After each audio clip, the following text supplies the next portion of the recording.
I cook that shit up, ghost.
I cook that shit up, ghost.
I cook that shit up, Ghost.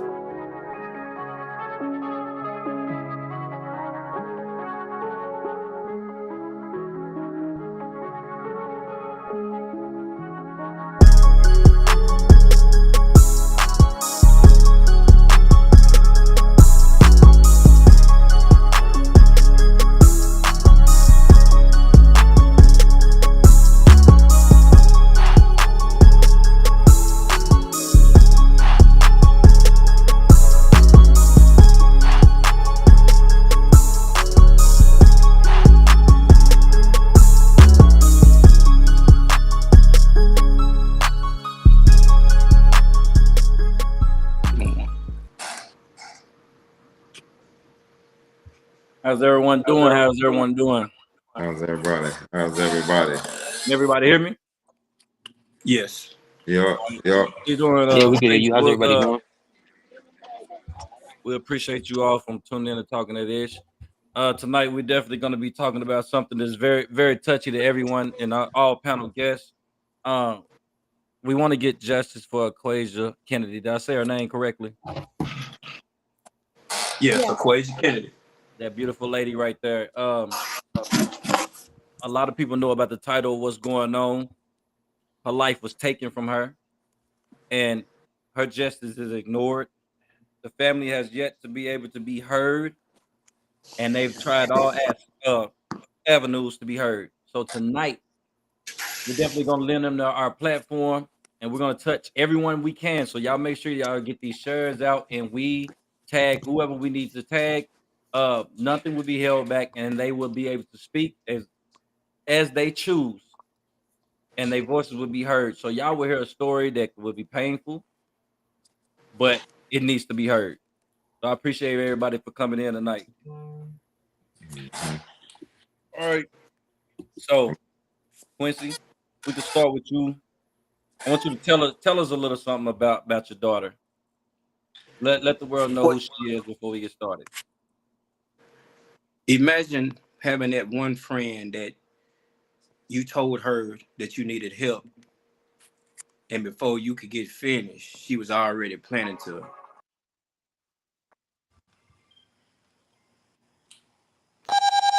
She was already planning to come and be at your side, and she came.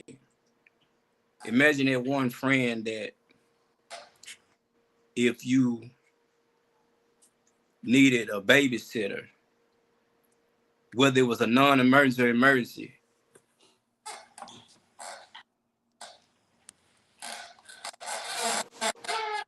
if you were just calling my phone, could you please quit calling my phone all of a sudden? They keep bumping me off calling my phone. That's fine. Imagine a person that pretty much just she did very less for herself, and it worried me. You know, imagine a person where you have friends who don't get along with each other, and somehow she is that one person to get everybody in the circle. Sis, could you please text Tay and tell him that I'm on the live right now? I can't answer the phone. She's that one person that brought everybody together. She had friends all over. She loved kids. She worked as a nurse. While she was pregnant, she was working 16, 17 hours, healthy like, and she was doing it in the safest way, but she was taking care of the elderly people in Union City and in Martin. And they would argue. When she didn't come to where they was looking for her. They was calling asking where she was at, because they wanted her there. And she was always saying, man, I'm scared of this job because I don't want them to die on me. Well, she ended up getting killed and died on them.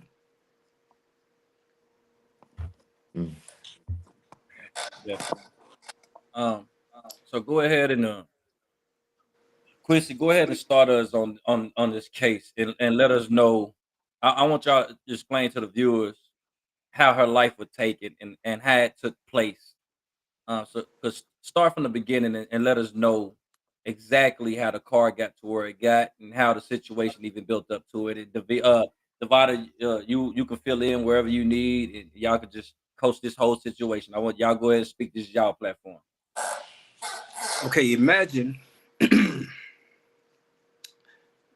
Demetrius Cosby at the time before the wheels stopped. He is the driver. Imagine his brother as the passenger. Imagine Aquazia in the back seat, pregnant, 33 weeks pregnant, and they have not committed any crimes. And all of a sudden, they start having car trouble. Now, imagine a vehicle that's on the left, exiting, trying to make it to the right because you exiting to the right. The electrical throttle in the gas pedal, the sensor goes out. So the car starts losing power. Other cars see it, see the flashes. He immediately turn it on because he's considered a first responder. He worked for the city. He turned the flashes on. Other cars see the vehicle having trouble and they go around it. The car comes to a complete stop. Other cars see the flashers and they go around. He calls 911. He makes calls to other people. They're scared. They're looking behind them and they see other cars coming, but they're going around them. At this time, Demetrius tells me, he said, Pops, he said, we seen this one car coming. Everybody else, he said, everybody else was getting over. So they was like, we good, but we seen this one car that wasn't changing their pattern, that drifted from the right to the middle lane where they was. Now, understand this. Had they car stopped in that far right lane and he stayed in the right lane, then he could try to lie and say they went in his lane. But his vehicle came off the ramp on the right lane and could have kept going straight by him. His vehicle drifted into the left lane and hit them from behind and knocked all the contents that was in the trunk and the whole trunk up into the inside of the car. He hit them so hard from behind that his vehicle flipped over. Did they ever say how fast that he possibly could have been coming?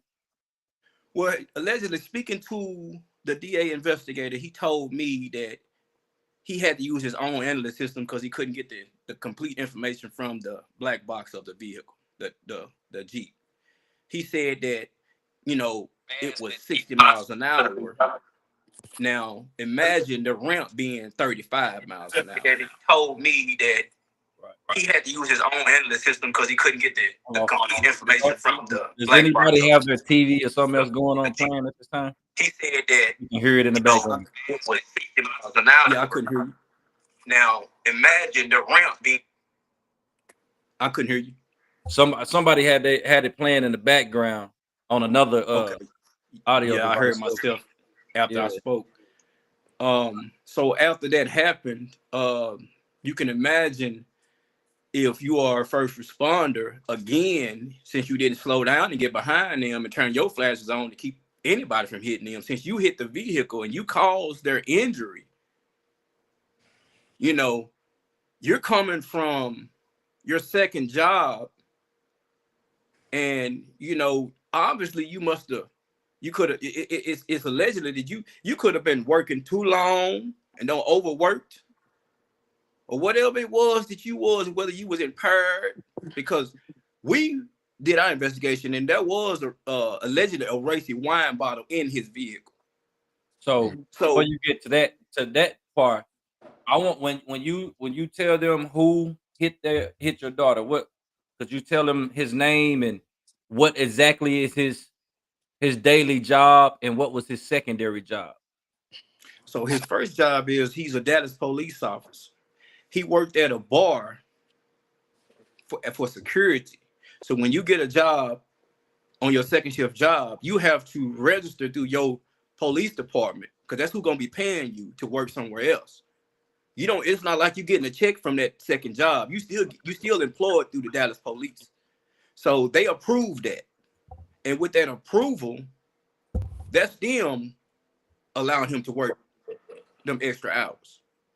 So at that job, there's a bar. It's clearly, you know, allegedly, you know, hey, we know there's liquor there. Hey, so once he hit the vehicle as a first responder, his job as a first responder, police officer should have been, especially with him causing this this incident. He was supposed to went to the victims, checked on them, got somebody out the car and started doing CPR, rendering aid. Yep. If he'd have did that, the driver, Demetrius, who was not unconscious, would have seen him. If he was still around his vehicle, in his vehicle, Demetrius would have seen him, because immediately when it happened, Demetrius got out the car and went to that officer's vehicle, where the person vehicle hit him, because we didn't find out he was the officer to the news told us. He went to that vehicle and he did not see nobody in the vehicle nor standing around that vehicle, not even steps away. He didn't see anybody. So you get your answer. People need to get the answer from that if he left or not.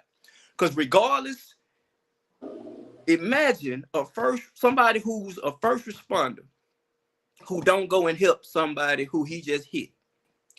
On top of that, this person, Alvin Carroll Phillip, a Dallas police officer's prior record,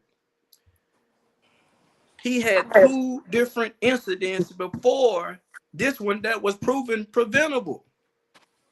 They was preventable. He hit somebody else, and then he turned around, and they were still allowed. Dallas Police Department still allowed him to drive. And then he hit somebody else again. They still allowed him to drive, and the city got sued for each account. That allowed him to be able to keep driving and finally hit and kill somebody, which ended up being my daughter, Aquazia Kennedy. What's it? So you're saying that he allegedly left the scene of the crime? I mean, so to speak, of the accident of the car crash. He left the scene. We have no choice but to speculate that he left, because when you have somebody who is in the victim car who is trying to check and see who hit them and don't see him, when you have that person looking around the area of the vehicle and don't see him, unless he turns into a ghost, there was nobody there. And then to prove on top of that,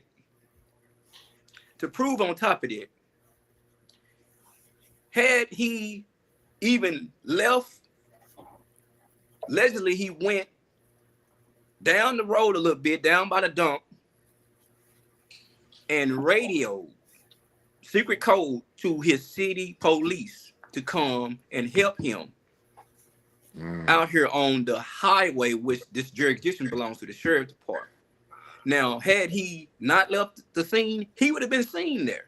He would have been seen by the car, even 10 steps away from the car. He would have been seen by the eyewitness. He did know the law. Stay where you can be seen. You are a police officer. So that didn't happen. That's why we speculate that he left. Okay, now had he also matched that by helping, rendering aid, or also had he matched that by staying on the scene to exchange insurance information? Hey, I'm sorry, this was an accident, and you proved it was an accident by trying to help and stay on the scene and make sure everybody all right, but also use your phone to make a 911 call instead of your radio to radio for your own help. He radioed his friends for his own help, because he know he just did something horrific. And can I interject? Okay. So to add to that, so in the body cam videos, you could hear the officers talking to people that were on the scene as well as the officers arriving. And you can hear them say, it's one of ours. And you can also hear them say, we're heading there now. And you can also hear them say, yep, he zipped it up. And you can hear somebody in the background telling them something about the sheriff department. They say, we don't care. This is one of ours. We're taking this. We're taking this one. They say, we're taking this one. I wonder what the code of he zipped it up means. Yeah, I was going to get into that. So, but if we can go back to where Quincy was talking about how his son Michi Cosby was trying to get over. He was trying to get over. He was in the fast lane and he was trying to get over with his hazard lights on when he recognized that his car was going to be in an emergency situation. Then his car stopped. And when it stopped, it stopped in the second lane from the right. And on the right is also an exit. So we took this exit several times. It's a ramp that takes you onto a 5-lane interstate. And we've taken this many, many times. And you can see in the picture that's showing above, you can see the sign. There's a sign there that says, I think it's talking about a half a mile to the next exit. That's the roundabouts where the accident happened. More than 100 yards from where this happened is the ramp. And we took this ramp many, many times, driving the speed limit. And you can see further up by this sign, this Flat ground. You can yeah, you clearly can see. see it clearly. You can Very see what's presentable. ahead of you. And so the thing is, while everyone else saw the flashers and several people drove past them, and then of course we have 7 witnesses who were centered around Auburn Karen Finley, officer badge number 11124. Several people were around him. There was some in front and there was some in the back of him, and they all saw the flashers. And not to count the people who didn't stop, these are the people that actually stopped. They saw the flashers. They saw that they were in an emergency situation. They saw that someone in this car is notifying us, other motorists, that this is an emergency. And so our point there is, why did everybody else notice it? Because the flashers were on. And they did it Demetrius Cosby did a great job of notifying other motorists and also trying to put his car in a position to where it's not in the middle in the fast lane of the interstate. And so I just wanted to add that something had to been going on with that officer, as Quincy indicated earlier. Was he speeding? Because that ramp is 35 miles per hour. Was he going to 60, as the DA investigator indicated to us? Was he on his cell phone? Was he distracted by his cell phone? Witnesses also said that he did not apply brakes at all. He just rammed right into them. So, I'll leave that to everyone to decide, what do they think was happening? You can put it in the comments of what you think. And if you have questions about anything we've said so far, please do that, because we want this to be interactive and we want people to understand what really happened a year later. So I just kind of wanted to say that. Imagine your GPS system every time you ride down the road and traffic is slowed down. That GPS system registers and shows you a yellow line, a red line, and tell you it's a car down on the shoulder. Yep, absolutely does.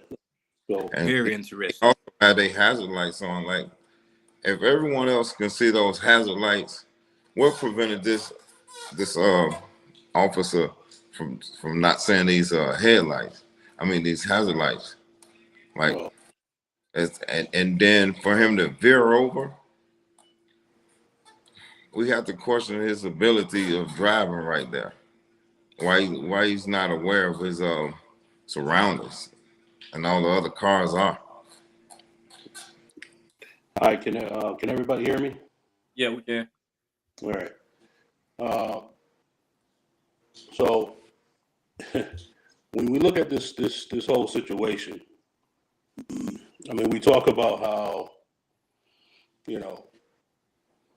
the police are covering up, trying to protect their own, and you have to look at everything. I mean, let's just take a look at everything that happened in this accident. I mean, first of all, Demetrius did contact the police department when the car started stalling. He did that as well. But I'm a first responder here in the state of Connecticut. And if I were to get into a car accident where I wasn't badly hurt, or to the point where, I'm at least conscious and can move, I'm going to still go to the aid of the people in that vehicle that was in the accident with me. That's first and foremost. And I'm going to do what I can to try and save those people. Be it my fault or not, doesn't matter. And that's an obligation of any police officer that's involved or in the presence of an accident that occurs like that. They left that baby in that car to die. There was no one seemed to be very, vigilant to, get her out of the vehicle, perform any type of CPR. When you look at the body cam footage, Alvin was the only one getting most of the attention right out the gate. And everything that they did was to protect him and not worry about those babies that was in that car. And they was out of their jurisdiction doing so, right? Correct. Yes. So And know it in court of law, it always boils down to who was hurt the worst. right. He was clearly not hurt the worst is the passenger, Aquazia in the back, Yeah. and Demetrius Cosby. Which was And the baby. right, Quincy? And I'm gonna use this just as an example. If you were to, we'll just say you got into a fight with another individual and you were protecting yourself, but you got the best of that individual. When the ambulance shows up, they're going to care for that individual before you. Which means that when those police arrived, they did absolutely nothing in terms from looking at this as a critical situation to try and save everyone in that vehicle. They immediately went to Albin. They immediately, even on the way there, they were talking with him. He was on his cell phone. He goes to his car. He puts on a jacket so that he blends in with everybody else that was out on the highway that night and not identify himself as a police officer. He did nothing. And that's inexcusable. That alone should have required him to be taken off of the streets until a full investigation was completed. They clearly did none of that. And how we know it wasn't their jurisdiction is because when I was in Texas 3 weeks ago, I actually went to the police department and a police officer told us that particular stretch of the highway, usually, because I asked the question, is it the Dallas Police Department's jurisdiction or is it the Sheriff's Department? And we were told that particular stretch of highway was the Sheriff's Department. Exactly. And you can, I was there also at hear, the same time with him. I was just going to add, I'm sorry, Quincy, you can also hear on the body cam videos that they knew early on that it was the Sheriff's Department's jurisdiction. It was their investigation. Yeah. But it was one of their own. That's what they said. They said, we don't care. This is 1 hour. We're taking this. And Quincy, how many weeks was your daughter pregnant for? 33 weeks pregnant. So she was about ready to almost deliver her baby, right? Yes. And they didn't render no help and no first aid to her first. She should have been immediately the first person that got that attention. And on the body cameras, you can hear the witnesses saying, why ain't y'all helping her? You can hear the MT saying, hey, I got him. Y'all help me with her. Y'all help me with her. And their response to him was, no, you need to move. You need to move out of our way. So had he quit, he wouldn't even been able to revive the passenger. The passenger would have been gone. So Now, while he was reviving the passenger, he's trying to get help to render aid on her, and they ignored it and denied him aid for her, even though he was telling them that it just seems it's just intentional at that point. Yes. Well, they were. Definitely. So Quincy has slide by slide, minute by minute, second by second, what they were doing while the EMT was saving Cortavius. They were searching the car. with her body in the back of the seat. And he has minute by minute, second by second, what they were doing around her body. They were grabbing things that came from that were thrown. I guess when he crashed into them, the trunk contents went to the back seat, and they were taking stuff out, and her body was there. And moving her body around to different positions. Yeah, while they were searching. But see, here's the thing too about that. Even if what they found inside the trunk or inside, when the contents were forced from the trunk into the back seat, even if they found anything illegal, what does that have to do with what happened?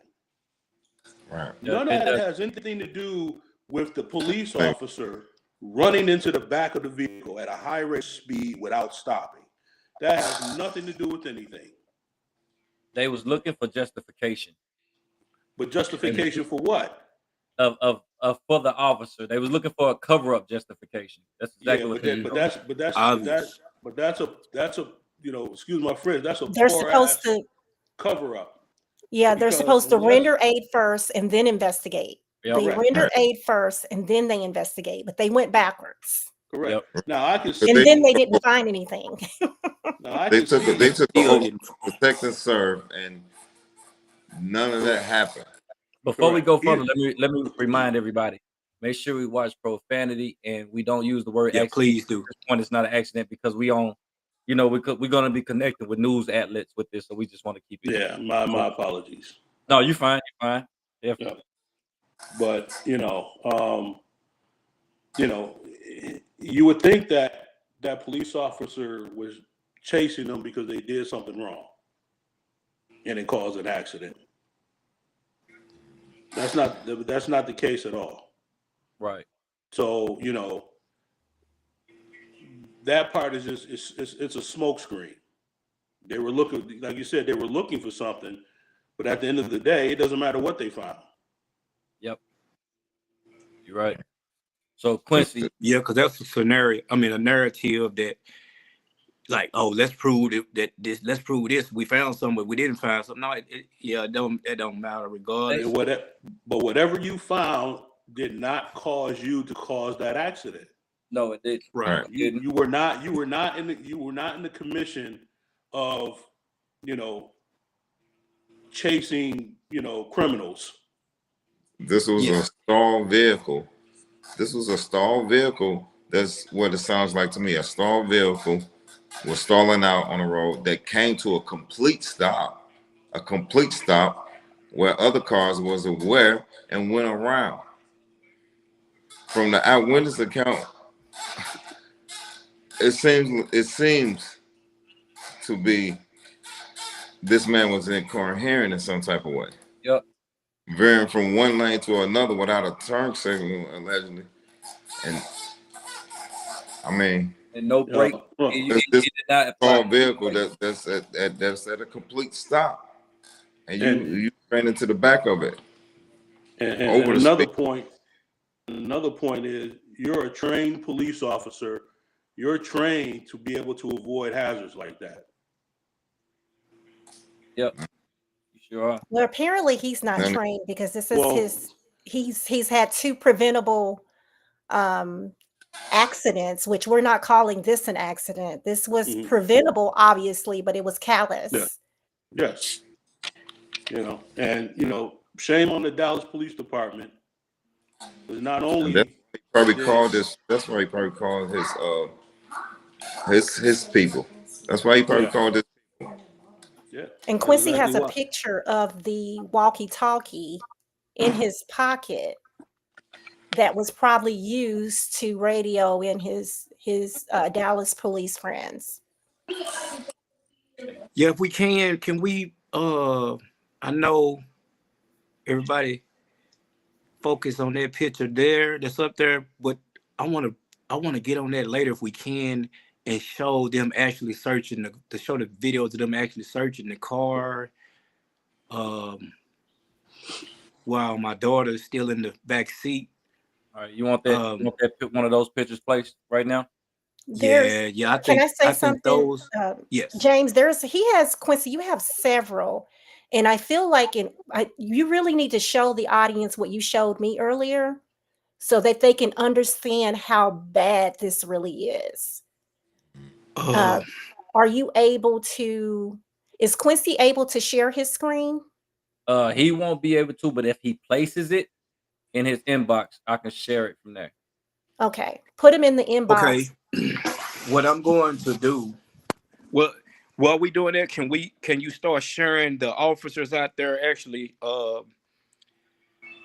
searching while my daughter's in the back seat? That way, people will be able to see that while we're on that topic, and show all those videos of them with those screenshots from the body cam of them, holding the guns and getting this. Yeah, that's one gun that they got at the car. If people zoom in, you know, zoom in as good as you can. Be as specific as you can. You're gonna see my daughter sitting there in the back, and there's gonna be more pictures that he's gonna show where you're gonna be able to. Because when we talking, we actually talking to the people, y'all. So what you're gonna be able to see is them getting more and more stuff out that vehicle.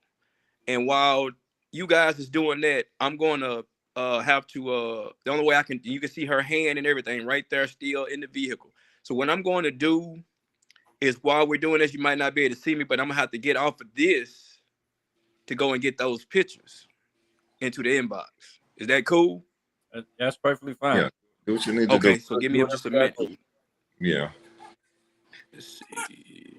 Now, Devada, correct me if I'm wrong.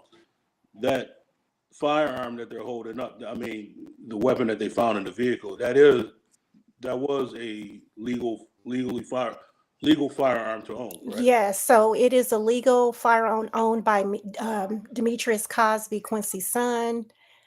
Quincy was with him. Obviously, Quincy came down immediately, and 2 weeks later, he got his guns back. And as you know, the law in Texas, you can carry but those guns were in the trunk. And of course, with everything going from the trunk to the back seat, that's what they find. And that's what they're grabbing. They grab other stuff. Quincy's going to show in slides that they're grabbing other items from the car as well, while Quay's body is sitting there. And that's crazy in itself. That the amount of the amount of attention that they're giving some guns that cannot be used because the person is no longer with them at that time, and they don't render aid. It don't even look like they even cared to even try. They didn't. The Yeah, because negligence is ridiculous. Because The, well, because not the the negligence. firearm Let's didn't just say do with the it. ignoring of life is ignorant. Yeah, because the front seat passenger, they're not even the ones that rendered aid to him. It was one of the witnesses. He was, I believe it was like an EMT or a nurse at one of the medical facilities. So these body cam footage is from the Dallas Police Department or the Sheriff's Department. Quincy would The have to Dallas answer that because police. I'm not sure. Quincy would have to We answer we that. I'm uh not sure. we was told to go to the Dallas Police Department and get this, but my attorney ended up getting it, and during discovery, she did not know that she we did in discovery we had the right to see them, and she did not know that she was at her house, showing us through a screen share during discovery. We was here at home, and while she was showing them, I was screenshotting these. So these came from the Dallas Police Department. Okay.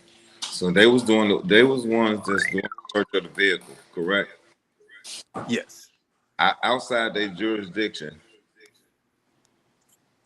searching the vehicle that's involving one of their officers. Um, The whole thing sounds negligent to me because no one is rendering help to the young lady that's in the back seat. not What only what negligence is included, like accident. You're right, but it's callous because it's far past negligence. Yeah. It's callous and reckless because they are making premeditated decisions. Yeah. You know, when you accidentally do something like this, that's different. But they are doing this by purpose. That's callous. Right.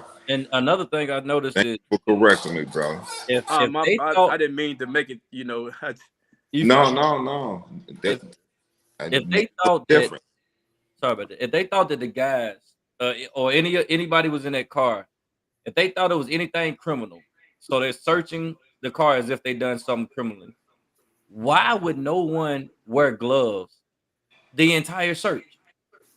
So you So there contaminate was the crime scene if they even tried to push it that way.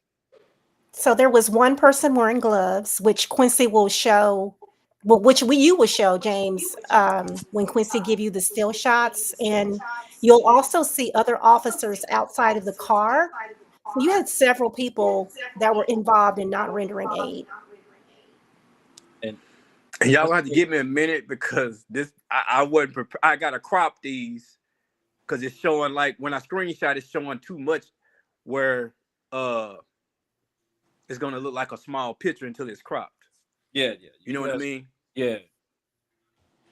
So I got to Miss Sanders just put in the chat that she may not have been deceased at this point. That's correct, Miss Sanders, Mrs. Sanders, because we don't know. oh We don't definitely know if she had a chance to live because when they didn't she give was her in that that back chance. seat, I can tell you this: when they finally got her out, she had tears on her face. When they finally got her out, she had tears on her face. So I believe she sat back there crying, wanting them to help her while they were searching the car. She was crying, and the baby's in the stomach suffering. And I believe she sat there in the rigor mortis sit in, and she transitioned. I mean, it's obvious. When he finally got her out the car, he was actually doing CPR on a dead body. She had already died. It's Can I sad. say something about this picture that we're looking at? So this picture that we're looking at, he's not trying to get her out. He's actually moving her. Oh yeah, I'm He's gonna show moving that her too. arm so that he can reach for something. But Wow. like I said, Quincy has the order in which it will come in to show people exactly what happened. But he's not trying to get her out. He's moving her arm so that he's looking for something. See, I would initially thought that I thought he was put that at that point that he was pulling her out. Now that you say that he just moved her. Not at this Oh point. yeah. Not even Because you'll checking. see that they'll take something else out. If you look at the 2:31:02, you'll see 2:31 in some more seconds. They're holding something else in their hand. They were not Oh trying yeah. to get her out. How do you not pull this baby out of this wreckage? That is beyond belief. Beyond belief.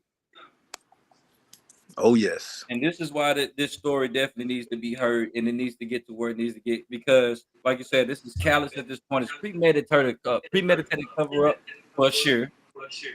Yeah.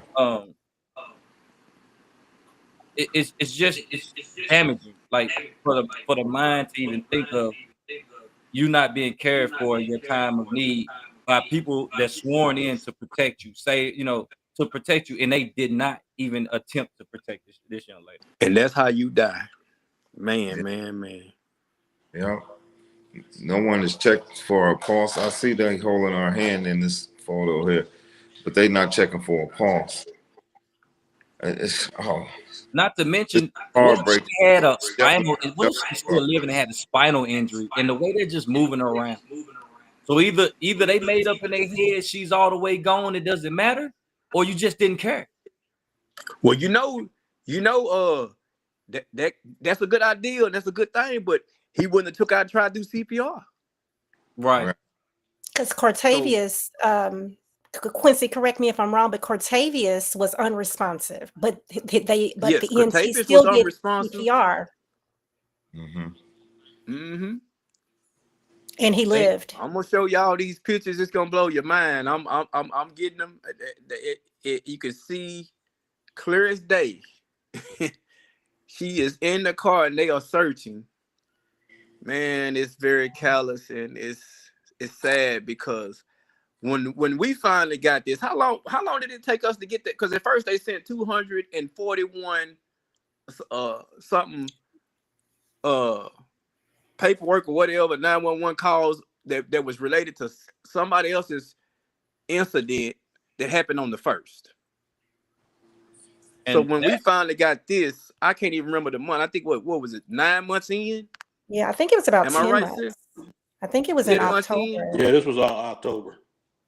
So we October. couldn't help but speculate anything because nobody had called us from the Dallas Police Department, the Sheriff Department, nobody from nowhere. And they still haven't. so let me get Nobody this has right. came to get the family to take us to the scene. Nothing.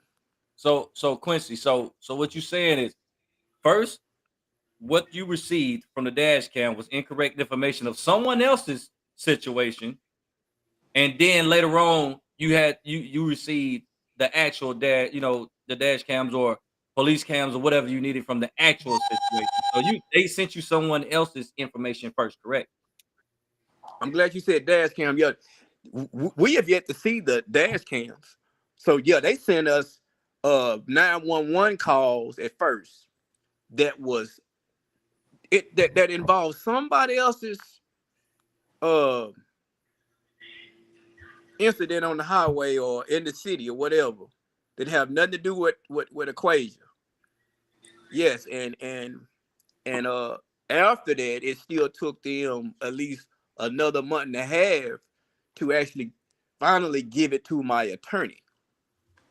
And like I said, during that whole time of waiting that long, we had not been contacted by the police to be told anything true or false from their mouth to not speculate.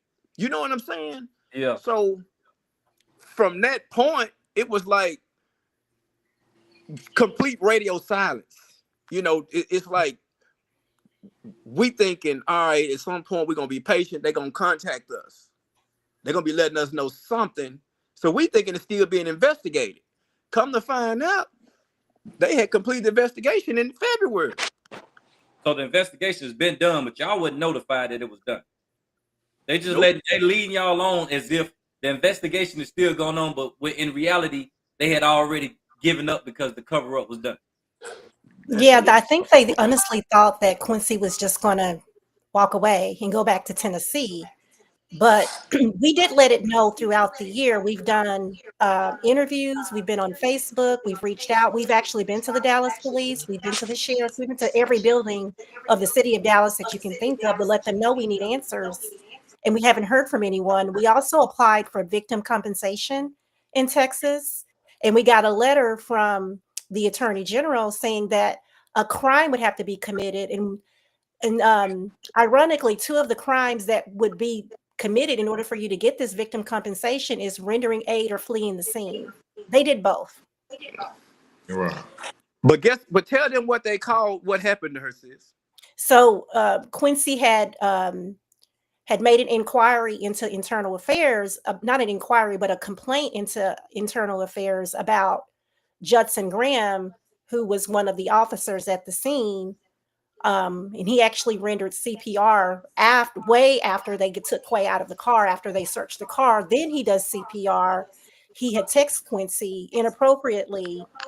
And Quincy had reported that 2 to days internal later. affairs. Quincy gets a letter from the police chief saying that, calling it a traffic citation.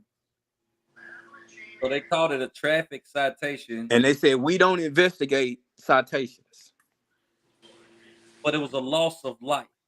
It was life that was taken, and as the viewers, as y'all stay around, it's gonna come into, and you're gonna see about why we all feel that he was inebriated, and you're gonna understand more about this story of why there is no such thing as this just being a traffic violation. There is nothing that just says this is a traffic violation. The traffic violation will show that the driver did something wrong. The driver did nothing wrong. He did everything preventable to You get no ticket. And if you check the statute for any state, anytime there's a motor vehicle accident where there's a fatality, there's an immediate need for a sobriety test. Immediately. And none of that occurred on the scene. None of that occurred at the hospital or wherever he went to get medical attention. None of that was done. It's not in any report. Now, if that had been you or I that committed that accident, that was going to be the first thing that they did, was to give us a breathalyzer and or take blood at the hospital. Yep. And allegedly, we say that because there was a report. There was a report that said he did not get a sobriety. So so was it said that Quincy, if I heard you correctly earlier when we talked, that he denied getting into the ambulance? Well, didn't deny it. He just said, I don't want to go, basically. He didn't want to get in the ambulance. Yes, the body camera on the video, you can hear the fire rescue guy. And if you want to, you can show that picture of him texting on his phone while the fire rescue guy is standing beside him. Hey, Quincy, there was some eyewitness account statements too, right? Like the driver of the car, didn't he have a statement? Then they pull him out. Well, they failed to get his statement correctly. You know, he had a concussion, and they didn't fairly even question him. He hasn't did a statement, and Quincy. That's one thing they failed on. And then some of the witnesses, we're not gonna say their name because we don't want people to reach out to them the wrong way. But they left people's name out to where we couldn't contact them. They didn't get. They didn't get any witness statements. Let's be clear on that. They did not get any witness statements. Yeah, statements that, but also they left it to where we had to search them down. You know, well, not me, but my team had to search them down because I haven't been able to talk to any of the witnesses. I don't plan on talking to them because I don't want people to think that, you know, I coerced anything. So we just looked up the names as far as anything. And one of the that's how we even knew it was witnesses. We had to find out by investigating. So one of the witnesses is on the body camera, and that's how we went from that to this to even know there was witnesses. And you can hear him on there saying he was there the whole time. You can hear him. He's the MT who saved Katerius Cosby's life. He said, I saw everything. And he said, oh, why y'all trying to arrest me? They threatened to arrest this man instead of making him a hero. They said, you're going to go to jail if you don't stop. He said, why y'all want to arrest me? I'm out here helping. I'm doing my job. I'm an MT. And then you can see the body camera, the police walking him away, trying to become his friend. He actually walked him to his car. He walked him to his car and he left at that point. That was probably, it was much later, but it was like maybe a couple of hours later. But he walked him to his car and the EMT pulled off. You can see it in the body cam. Wow. Yep. Oh, wow. And we don't have his name. We don't have his number. This is a major fatality, and you don't get his name. And he told you right there on the camera that he's seen everything. It's a reason behind it. Well, he probably seen if Alvin left or didn't. Hey. Well, and the thing about that is, if you look at the crash report, there's no witnesses on the crash report at all. Exactly.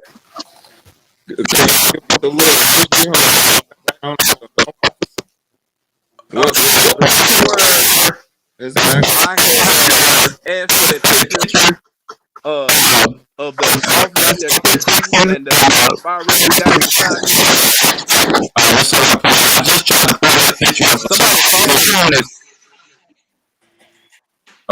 just trying to pull that picture up for some reason and paste it, and I can paste it on my side, and it's doing something weird with his face, like it's trying to prevent me from posting it. I'm gonna try it again. Okay. You seen me just jump to another picture. I wanted to see if it was gonna work, and it, you know what I'm saying, it worked fine. But this picture right here, for some reason, it keeps. Let me know when it's up, because I can't see. I'm still doing these. Okay, it should be up now.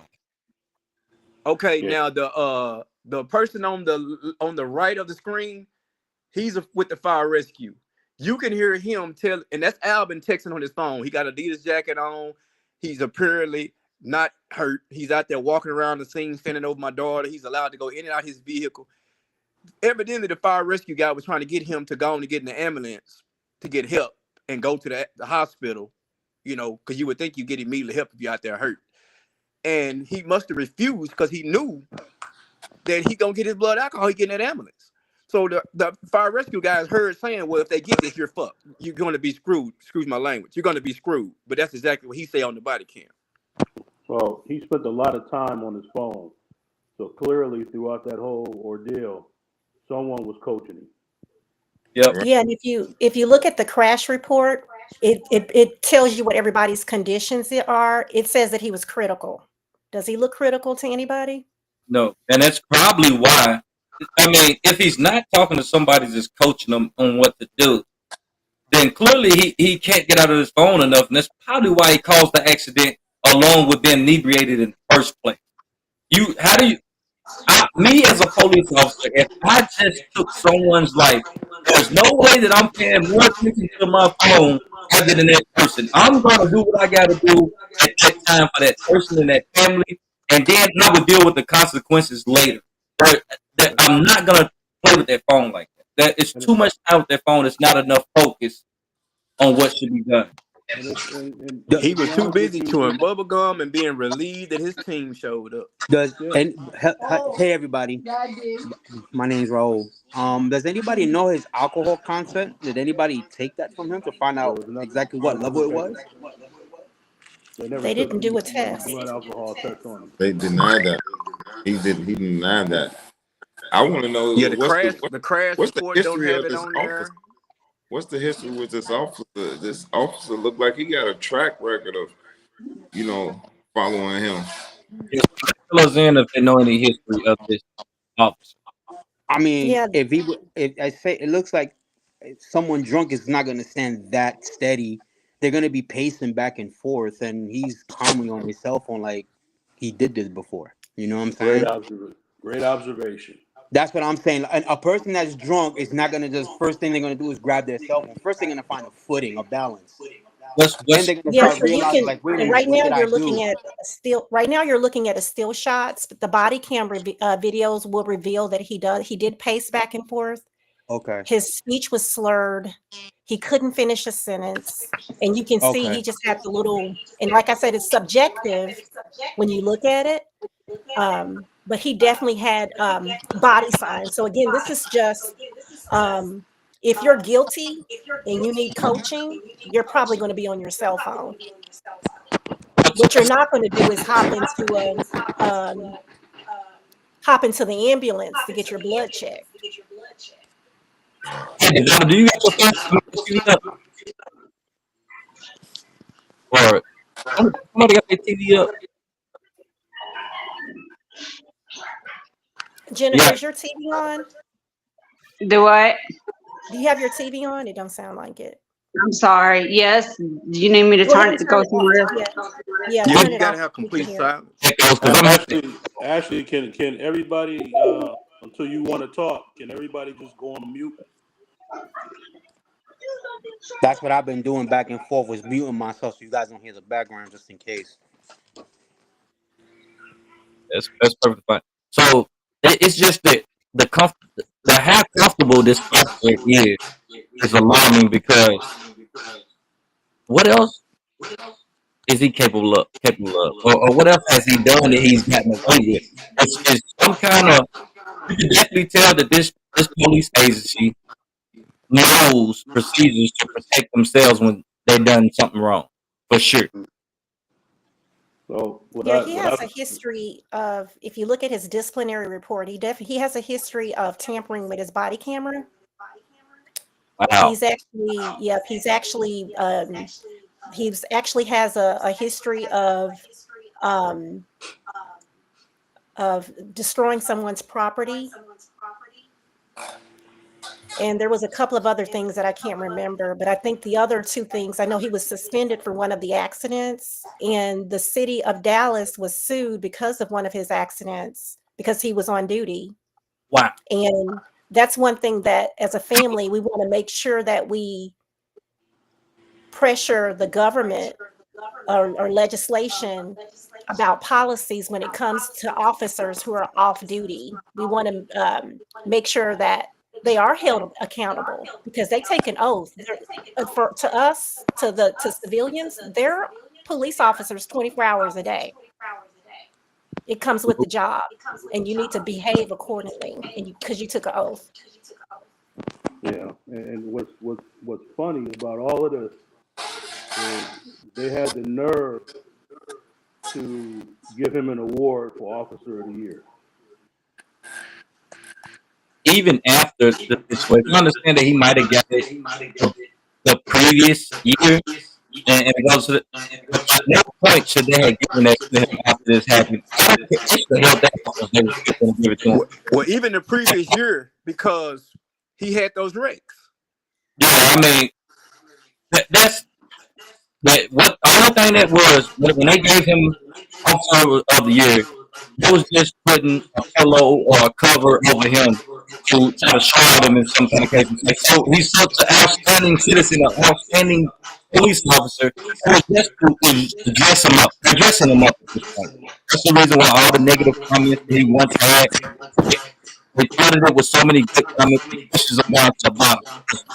Just think about it. Human nature. You don't have the patience to go on and scroll and read all this. So you look things up and you see 5 or 6 comments and say, "Oh, what a great cop!"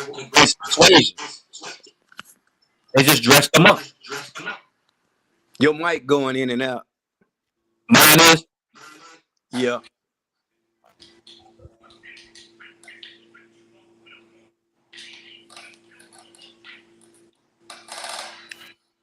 So they try to clean him up a little bit, huh? After he had bad disciplinaries before this happened, and then all of a sudden the same lieutenants who was on the scene helping with the cover up are the ones that's on the aftermath of the reports that he get, where he's getting good accommodations all of a sudden. They are the ones who's giving it to him. They're giving it to him like bang, bang, bang. So it's safe to say they got a boys club going on. The people are telling me that they can't hear Quincy. Quincy, can you talk up a little louder? Yeah, I will. I was definitely low, so my bad. I'm still doing these pictures, and that's why. So y'all forgive me for that. I'm almost to where I need to be.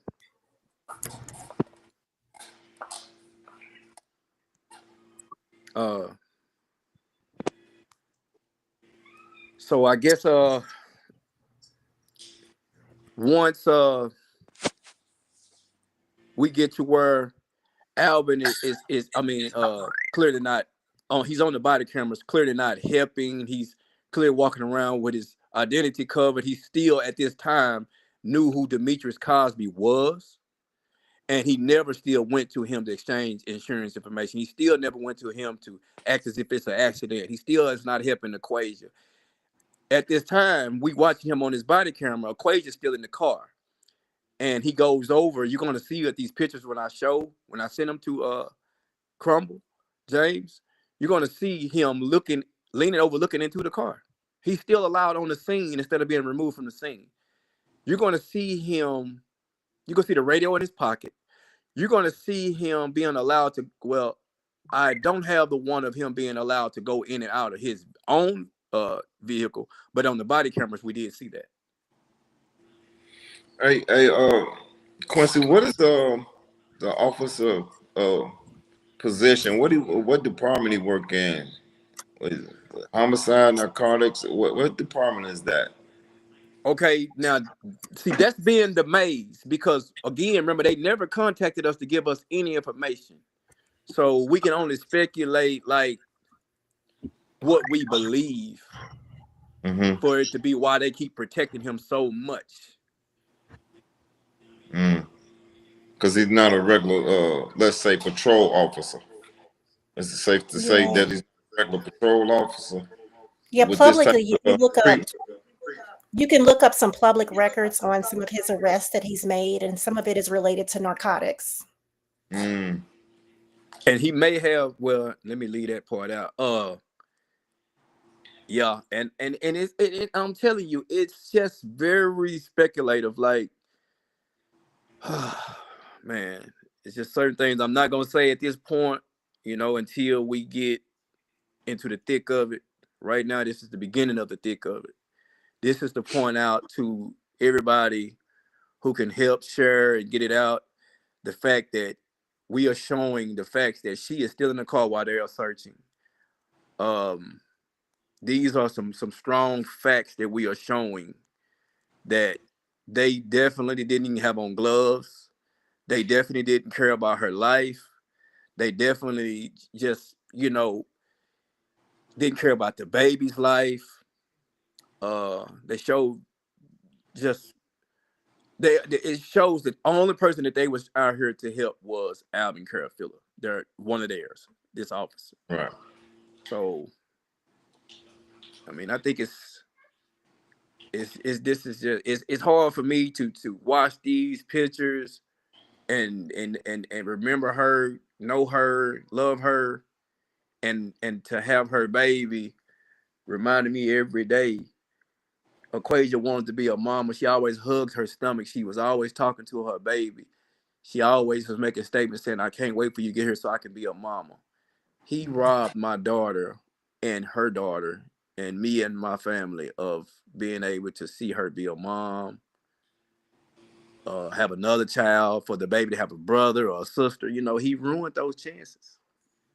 He James, robbed give us. us some of those pictures of Quasia and her beautiful baby. Give us some of the get the people some of those pictures of her. All Beautiful, Can right, I beautiful. can I add about can because I know we talked about Equation in the beginning, but Equation never met a stranger. Quay knew people from the East Coast to the West Coast. I mean, she made everybody feel like they were her favorite. That's just how she was. She was always joking and laughing. Just a very charismatic person. And that's why if you go on her Facebook page, you'll see how many people miss her. Like every day somebody's on there saying, "I miss you. What happened? I want you back." Like this is a tremendous void for a lot of people. And people are really, really hurt behind this. It's not just the family, but a lot of friends. Her friends she calls sisters.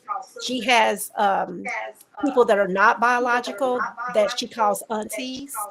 She has a couple of godmothers. I mean, she was very close to a lot of people because she was so charismatic and it was so easy to love her. So I just wanted to put that out there.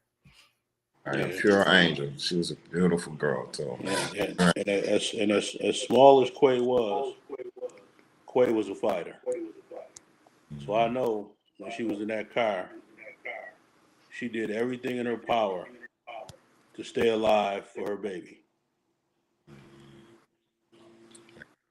That's it. Why this is And even we have our more mom too, heartbreaking. James. This is her mom on here as well. Yeah, yeah. This is a mom right here, Jennifer. You have anything you want to say, mom?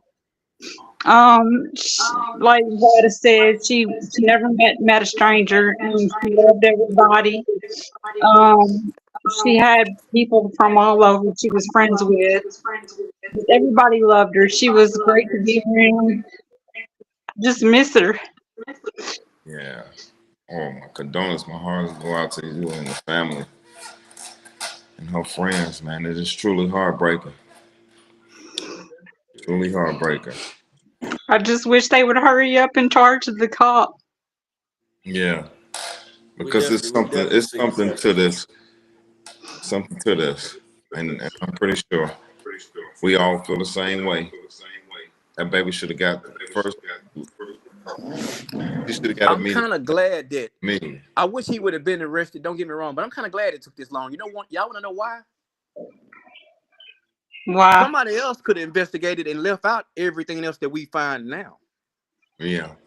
It is true though. Yeah. Because they in I house They would have probably investigation been like, "Oh man, they there. on there searching the car, and she's still in the car." We wouldn't have never got this part. Would never got the callous part. It'd have Right. been another smack on the wrist for him. Right. I just hope he's We got to brought to remove justice. somebody I like mean, him she's off the brought to street. justice. Mm-hmm. We definitely need justice for the lady. Man. We definitely need justice for Quay. Okay, I long hope this story. opens up the corruption of that police force. I'm close, y'all. I'm probably 6 pictures in, and then I'm going to send these to James. And Quincy, can I tell them about the baby and where the baby is right now? yes, So currently, Skyland got out of the NICU. She was in the NICU, obviously, January the 6th. Skyland got out of the NICU June the 19th on Juneteenth. That's when she got her freedom papers. Skyland's been in the hospital with pneumonia at least 4 times since she's been home. Mm. Skyland sees 9 different, between specialists and nurses, she sees 9 different healthcare providers, anywhere from ENT to pulmonary to GI, occupational speech, and physical therapy, neurology, because she was born HIE, so it's a where there's a birth injury. So that's what we want everybody to understand, that this baby was impacted by a birth injury due to the accident. So We she need had a brain justice for stem her. injury. Hmm. We definitely need justice for her too. Definitely need Yes, justice for her too. she has Yes. she's on life sustaining equipment where for breathing and eating. She actually just had a procedure on Wednesday. And to be honest with you, Children's Hospital is wonderful. There's a lot of great doctors on there, but guess what? They're scratching their head about this case because it's so unusual to have a baby with this much complications. This is what the officer has done to this baby. She suffers every single day. I think we cry every day because she is suffering every day. She can swallow, but her esophagus doesn't work properly. So that's another issue. So just imagine if you're trying to swallow, but nothing's going down and you're an adult and how you would feel. Well, she's a baby. So yeah, we're because she having to swallows, but suction it her don't go down. It constantly comes up. every It don't day. go down. It doesn't go down. Well, he need to be held accountable. Exactly. So Need to she have goes be. through a lot, and it's heartbreaking to see her have to fight the way that she's having to fight. But one thing we know for sure is that God did not bring her this far to leave her. That That's that I right. that I'm gonna believe. So just asking the question, who pays the medical bills for all these all of her injuries she sustained? Well, right now they sending me the bills, So but not I even the mean I haven't been city or the having to state or pay them.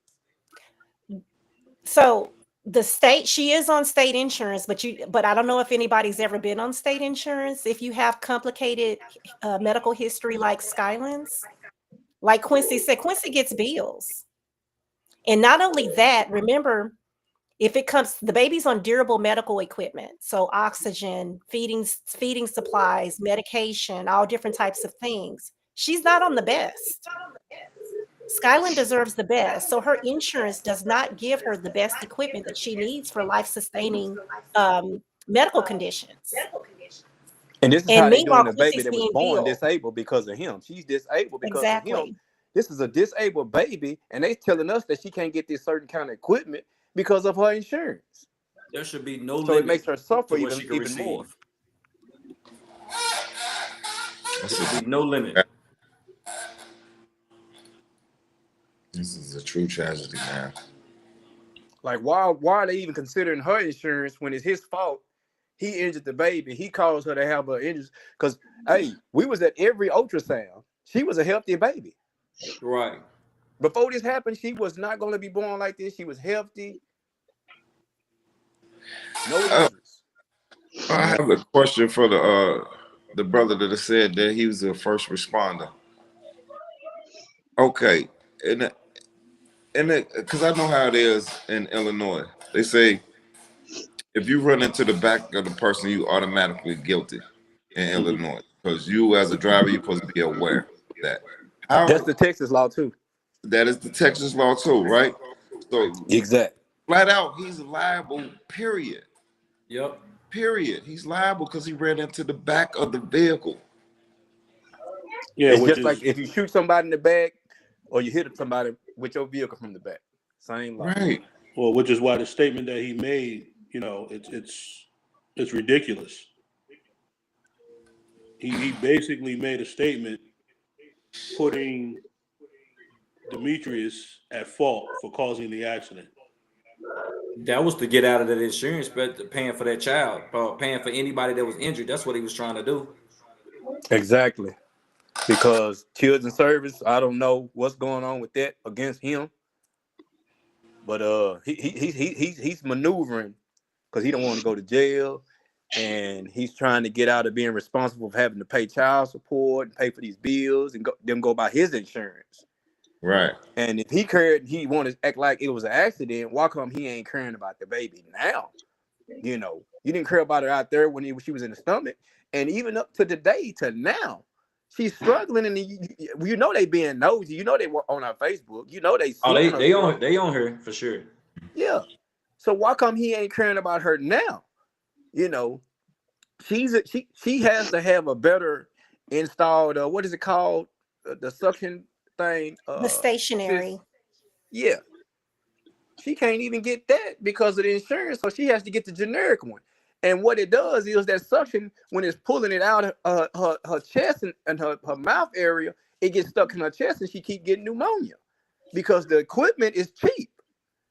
But if she can afford the stationary, just like when we're in the hospital, it pulls it all out. And they even keep saying, they were like, yeah, these work way better. We done been back in the hospital 4 different times with her having pneumonia because of this. So if he cared about the baby, why come he ain't around trying to, help with that? Yeah. Q also, I need your cash out. Some of the people had asked about your cash out. Text it to me. We're gonna post it up here. You know what I'm saying? So however the situation may be, or somebody had already put up a post of your what was it? What do you call it? It's not cash out, but the GoFundMe. The GoFund. Yeah, the GoFundMe. So I some might not have the access to do that. So if you want your cash out posted, send it to me. Let me know. I will post it up there on the screen where to go across, so they would know how to send or help if they want to contribute in that type of way. Okay,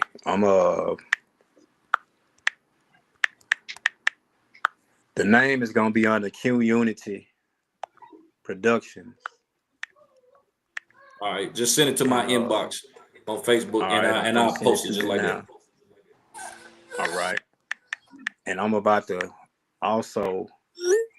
I just sent it to you just then on your text message, and I'm also about to get this last picture in and get that to you. It's just some of these on here I did want to show. It's too graphic. But that last one I will show because they need to know. When you seeing all the nice stuff, you looking at it like, oh, she's okay, or they ain't really. You don't really see what they really did. So they need to at least see one graphic picture of what they did to cover up to help him. What they did to my daughter. They need to see it. They need to know what's going on. Yeah. They don't need to always see the smiling pictures because they don't see how hurt this is and how bad this hurts. They don't see what he did. So I'm fun to let me see. I'm at the end of it now, and I'm fun to send you these.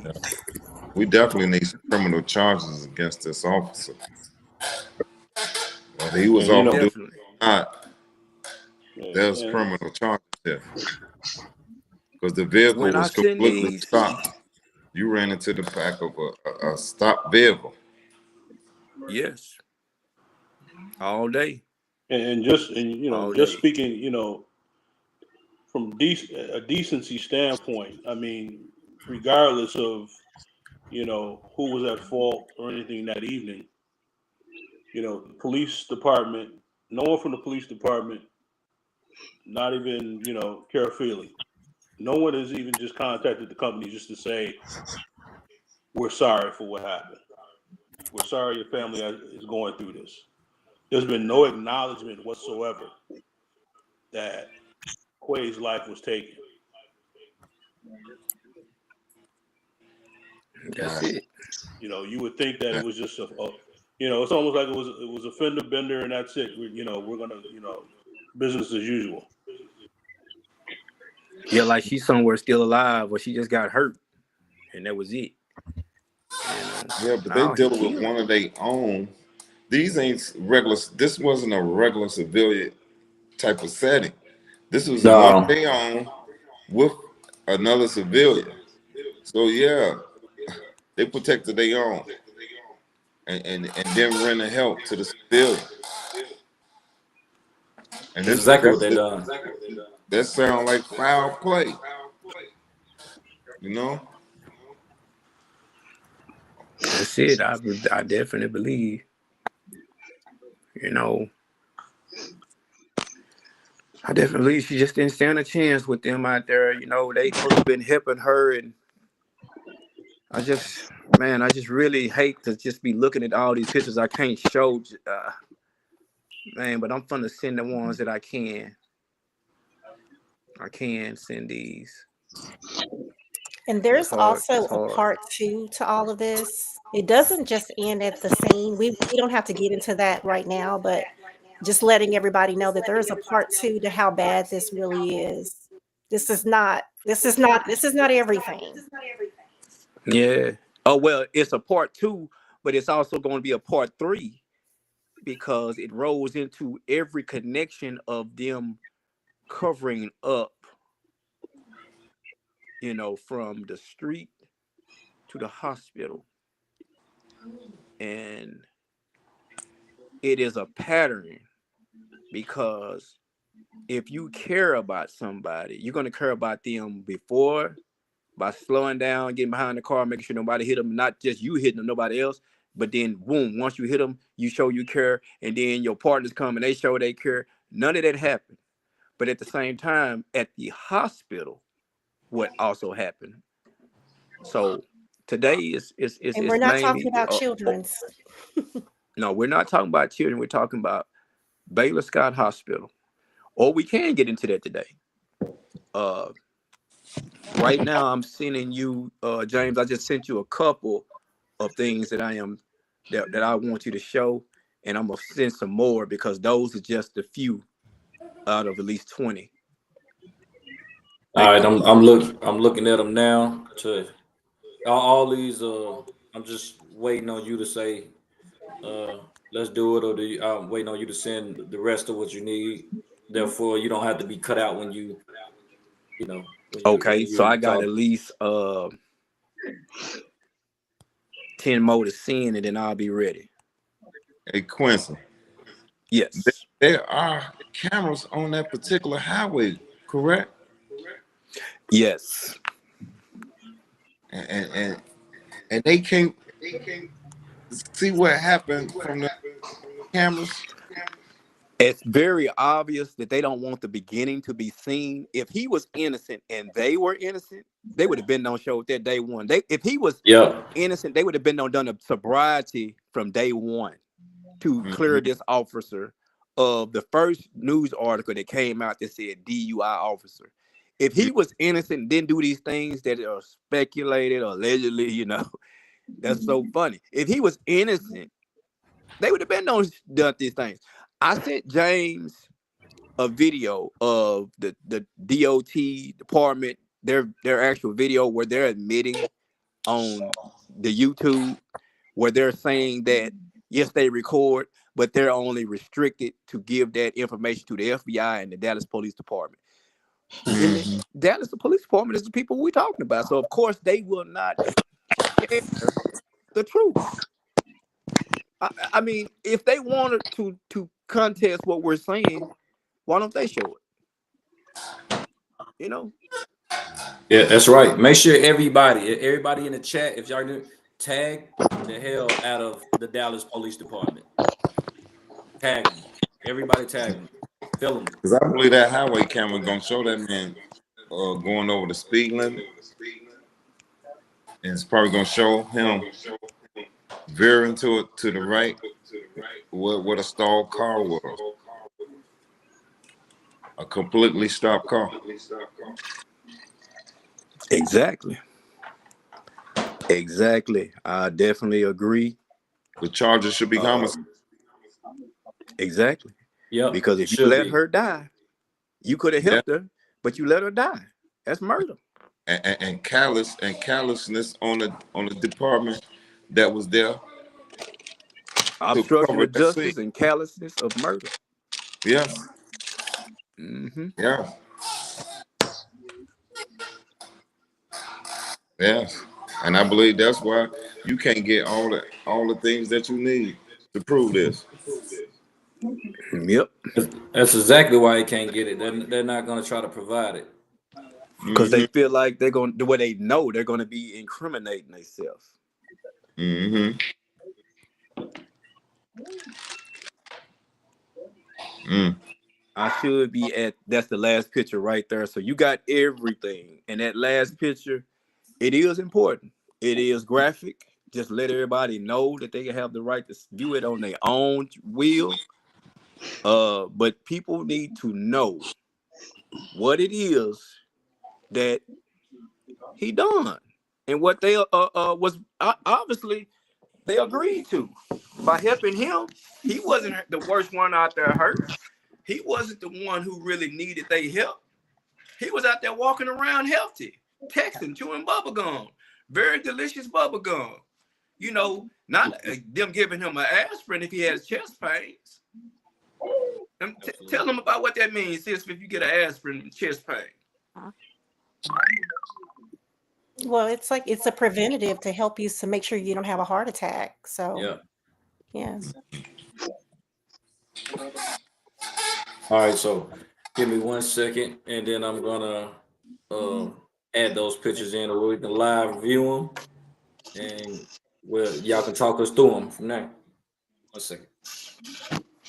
Y'all can go ahead and keep, what I'm saying, talking to what we're gonna do, but just give me 1 second. Hey, Q. Hey, Quincy, can you hear me? Quincy, can you hear me?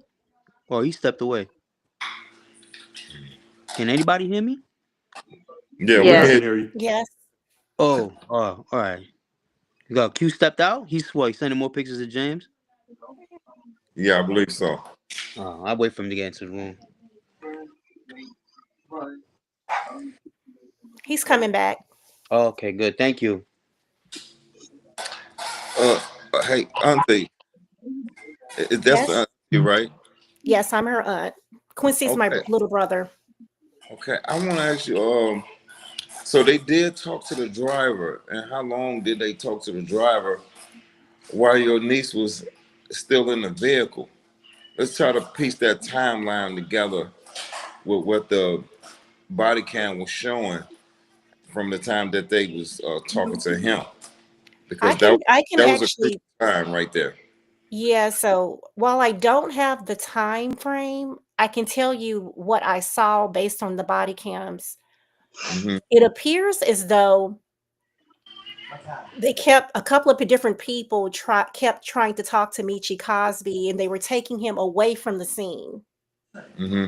So the scene was probably 50 yards up from and I don't know if this was a sheriff's vehicle or if it was a Dallas police vehicle, but they actually put him in an SUV, and they were asking him questions.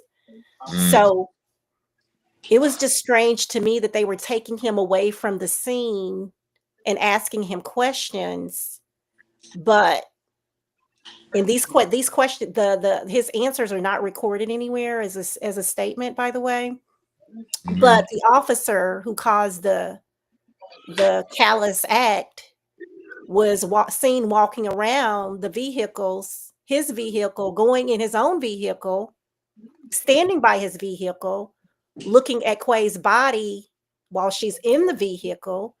When they took Quay out, looking at the Judson Graham do CPR, chest compressions. But meanwhile, Michi, my nephew, is being taken away from the scene, and he's being questioned. And he's been questioned a lot by different people, it appears. And mind you, he had the concussion. He's terribly upset because he's witnessing both his brother and his sister unresponsive. And they not even giving him any type of. That they're not giving him any kind of aid or just saying, hey, you need to like sit down, you need to get yourself together. But it's kind of like they were trying to figure out some things and then looking at his cards for, a gun and other things. So while I don't have the time on that, I can tell you they tried to keep him around, and they tried to keep him away from the scene. And it's almost as though they kept him away from the officer. When you look back at it, when you look back at the videos, because at that time, remember, no one knows who the person is that caused this. No one knows. Right. So it just comes off across as though they tried to take him away from that scene. So maybe so that he couldn't see the officer. I'm not quite sure. That's how it appeared to me. And let's just keep it. Let's just go on and keep it real. This was a black and white situation because this is young black. What I'm saying, kids, children. This is young black people. This is a white man. Yep. And you could tell from the treatment. This was what it was. This was some privilege on top of the police privilege as well. 100%. You got it's definitely a blue situation. Mm-hmm. A blue, all the blues, all the Dallas Police Department showed up. They all showed up. You can see them in traffic trying to get from body cams, trying to get through all the traffic that built up later on. So you can definitely see that they were there for him. And it was that's everybody. true, but the people that was out there involved and on that highway, it's just strange. Who wants to bring up color? But when you're forced to speculate, you still have to show people the things that you don't want to do. So I don't want it to be if we prove it ain't racist, then we in the clear. No, that ain't what we're trying to say. Yeah, it's just the problem with that though is the powers that be, the DA is and the sheriffs, the people that can actually shed some light onto this and make sure that an investigation is open on it are people of color. So that's something we need to keep in mind. But yeah, you're right. It could be, it could be a situation where they see a black girl in the back of a car. In society, we've always seen people of color not help their own. Some people of color help their own. But then you see sometimes when you look at the first thing on the scene, who was out there? Who was out there? Who are they helping? On the scene. I'm referring to who are they helping? Yeah. I see a black teenager who was pregnant in the vehicle. I see the white men out there covering up the scene, and I see black people above them helping them. Now, I'm not saying it's racist or not, but I'm telling you how it looks. People can get their answer from that. I'm gonna call it how it is. What makes this situation any different? You know what I'm saying? I don't believe that they knew a black person was in the car, this, and that. No, but when they got out there, they knew who she was. And all I'm saying is, if it was any other race, if it was, I believe it'd have been treated better. I'm just saying, but that's my speculation. You know what I'm saying? I know they didn't treat my daughter better, and I know she's a black teenager. I'm just simply saying, reason why I feel like I can say that is because I got word when I come down from Texas. I'm a grieving father. And I got word when I come down to Texas and I went to the hospital from people who worked at that hospital. They told me from their own mouth that man was in there screaming from the top of his lungs and that they can tell that he was intoxicated. That's their words. They told me that them people was, while my daughter was laying on that table dead, that the baby was still in the stomach, and they were on our Facebook. And they're talking about us, talking about I got dreads and I must be a thug.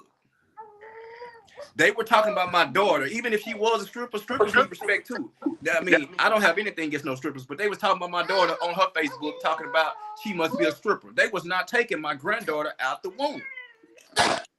And the people in the NICU was pissed because they was waiting on the baby, but they was too busy down there talking about us.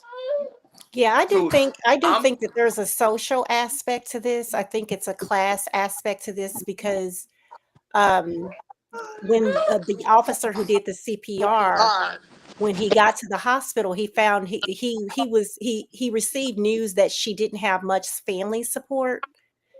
And so if you got to add it up. Okay, he's one of ours. He's important to he add value to our Dallas police network. And we have someone who we think doesn't have family support. And we think, that does not have value to society because this is what they're thinking. It could be more of a social aspect. And this is in the Black community too, because we have classism within our own race. And so if they are using words like, well, she must be a stripper or this or that, because they're looking down on someone. they And this created is a where things, narrative. They yeah, want and people it's to look creating at a us like we narrative don't that she matter. was a nobody. But what they found out is Exactly. that that's not that should never be the case for anyone, regardless of, whether your economic status. No one should ever not save your life because you're a poor person or an African American. It regardless of your status, no one should do that to you. However, in this case, I do believe that there is some social, economic factors to this situation. Well, Because they have refused. A lot of people have refused to help me, and I feel like they're looking at me and judging me by how I look. In America, it's like people teach that Black people can withstand the most pain, and you look at somebody like me. It's always been easy to make somebody like me look like a defendant. It's always been easy to make somebody like my son look like a defendant. Like to see them put his name on them papers as suspect and try to blame him. This is just ridiculous. I don't lost one child and he don't lost his sister, and you have the audacity to blame him for something you did. He didn't drive the car. He didn't do it. It just doesn't make sense to me to be going through all of this trying to get help for the person that's injured still, and they still protected somebody who wasn't even injured that night, who was released from the hospital within minutes. It just don't make sense. That's true. So, Quincy, would you like me to start sharing the pictures and you all Yeah. walk us through them? Yes. Please give the public what they need to see so they can see the what we're saying is not just speculation on our end. We also have proof from the actual body cams. Now, these pictures right here of the baby, they're not from the body cam, so we ain't got into that yet. That's Skylar. That's from the body cam. That is the crash screen. The vehicle that Demetrius, Katerius, and Aquazia and the baby in the stomach was in is to the left, the white vehicle. That's Alvin Carafillo's vehicle to the right, upside down. And their vehicle's to the left.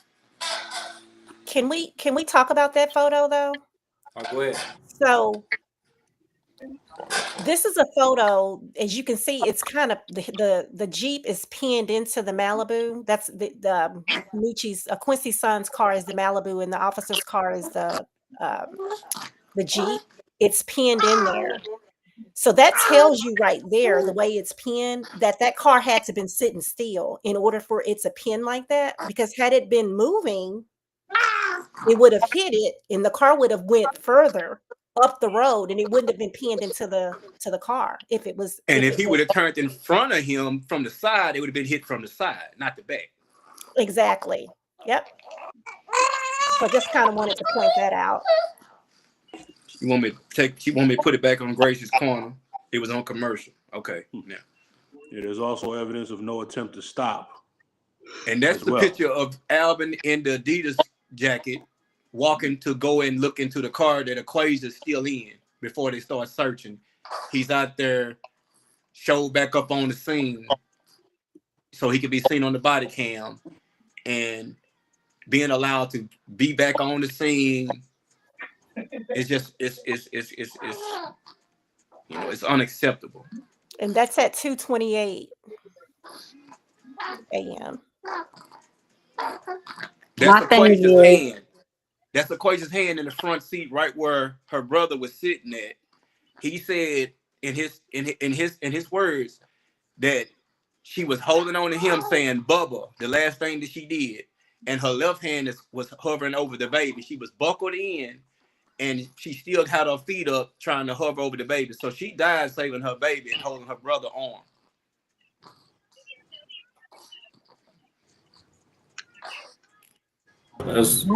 That's a rough one. my thing is how was the cop allowed on the scene? Period. If he was just involved in the scene, I mean, in the scene. Period. How was he Yep. able to be on the That, scene and able to walk around freely and yeah, like that's what we nothing just happened? covered. That you're right. Yeah, you definitely right.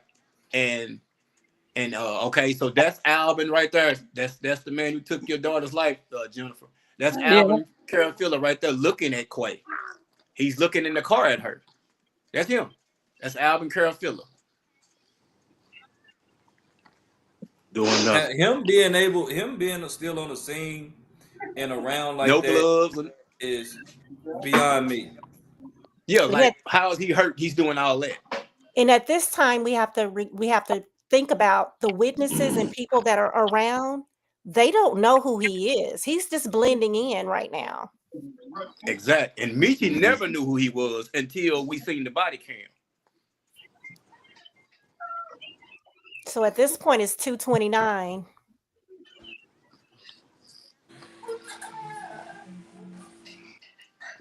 That's the next picture, but it's similar to the first one. Yeah, guess it's I a just zoom was out. trying to keep the time together. That right there is on the other side of the vehicle. That's Kateris Cosby on the other side of the vehicle. The vehicle that Aquasia and Kateris is in is more to the right, and that vehicle to the left is upside down. That's that hand right there is Kateris Cosby hand. And that vehicle to the left that's upside down, that's the officer's vehicle. Okay, that's the truck when it's turned on its side, right? Yes. Yeah, that's from the officer's passenger side, I believe. Well, it's upside down, and then to the right of that is their vehicle. And Okay. if the door wasn't there, you would be able to see the MT doing CPR on Kateris Cosby. Okay, so he basically had passed, and Yeah, he was EMT brought him unresponsive back. the same way Aquasia was unresponsive. And if he was able to be revived, there was a chance to revive her. And where was his location before that? Before the crime was committed, where was his location before they was hit? Kateris Cosby was the front seat passenger. And your in daughter the car was in the with- back seat. And my daughter was in the back seat. Behind the driver.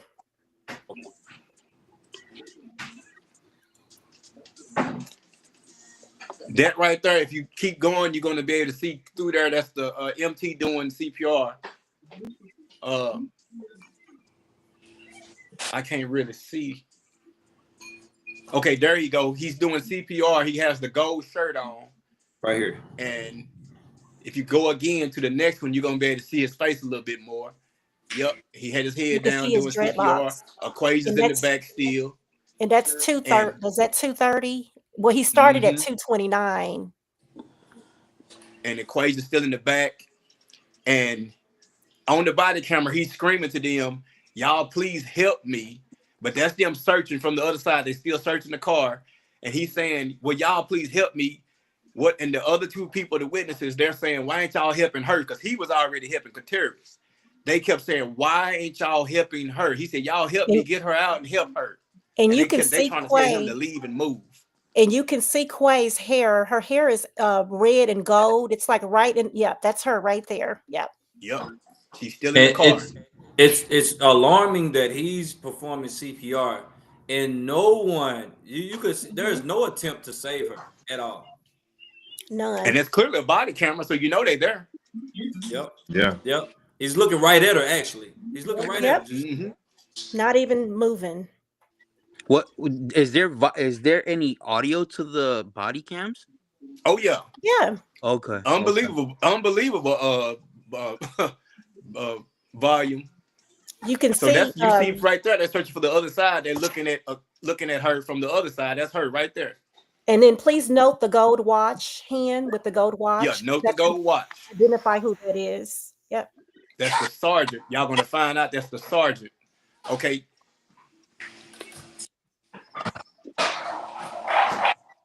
This is supposed to be Justin Graham coming down the road, but okay. So is this the side of the highway that they was hit on, or was it this side, the right side over here? Well, remember right when side. you're looking at a camera, everything is opposite Backwards. side, so it's kind of hard to tell. Okay. When I went out there, I walked. I parked somewhere and I walked, and it looks totally different when you're there. But see, I worked down in Dallas for a while, and this kind of looks recognizable. But even with this road being like this, how do you not have time? This flat surface, how do you not have time to see this car?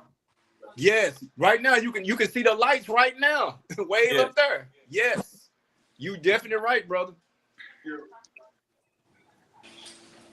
Okay, now that is the witnesses standing out there. Notice the time. Meanwhile, it's so these are 2:30 and witnesses Trey that is was still in the car. These are witnesses That's that was never. That's one of the witnesses with Demetrius Cosby. They trying to calm him down. And if you go to the next picture, you're gonna see her a little bit clearer of him out there. He was pissed. Okay, let's go. Let me see. Okay, you have to go back. Back to. Notice the time. You have to go back. Let me see if I can get back to where it was. So Quincy, they Okay, it's gonna be the next one. They searched the officer vehicle as well. What did they find in his? No, I'm gonna tell you about that after this. Okay. Because no, That's they a didn't totally- search his vehicle. I'm gonna tell you what they did. They did something totally different. But that's Demetrius right there, and the woman is holding him back because he kept trying to get in the car to get to his sister. Oh, let me before we go to this. You look at that picture right there. Hey, hold on. Huh? So who is this lady right here? She's one of the witnesses, I believe. Yeah, That's we're gonna never on the just paperwork, not. right? We're not going to talk about her. Yeah, we're gonna keep the witness out of it right now. You see that hand on the other side? That is Aquazia's hand. That is them searching. The start of them searching the car on that side of the vehicle. So if you click it, you're gonna see. And what time frame is that one? Okay, go. Yeah, look at that time frame. 2:30 2:30 and 11 seconds. So the MT was still working on the other passenger. Exactly. And they searching the vehicle. They searching the vehicle. Look at that one. And you would think he's going to get ready to take out, but keep going. You're going to see. She's still in there. Okay. Look in the back of the car. She got a gun in her hand, right? One of the officers on duty officer. Now look where Aquazia is. If you zoom in, she's still in there. And that time frame that is at what? 2:31? 2:30 and some seconds. Yep. They're pulling stuff out so quickly. The time scale is so small that there's no way she shouldn't have been touched or rendered aid in between this time span. They shouldn't have done because the reason why we're showing it in seconds is because every second matters. Yeah, exactly. And that was the case with Cortavius. He was able to save Cortavius. He was unresponsive. And at this point, there's enough officers on the scene for them to render aid and continue to do the extra foolishness that they're doing. Yeah. Right. But while they're doing this right now, she's in there transitioning. Okay, go to the next picture. No gloves either, viewers. I want y'all to see No gloves.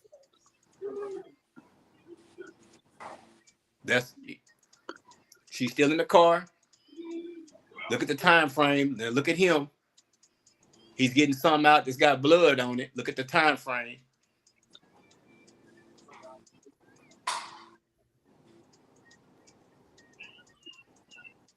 And he gets something out. You see the blood right there. She's still in the car. Time frame. Then he get another gun out. Look at her hand. She's still in there. And what's crazy is all this is taking place within 1 minute. Right. Yes. But the time is crucial. The time is very crucial at this point. Yep.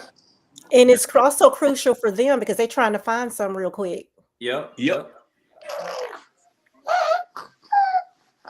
Note to the viewers: these guns were legal. He was able to get them back. And yes, they I was there. He got them back. They cleared him. He never was arrested for anything that night nor later. And those weapons was in the trunk. Those firearms was in the trunk. In the trunk. They were safe and secure in the trunk. She's still in the car. That's her. This is 231-51, still in the car, still yet to get help while they still searching. Go. Does it look like her body is moved? Like somebody might have moved her a little bit? Does it look like Definitely. They did. You keep Yeah, they going, you're moved going to see.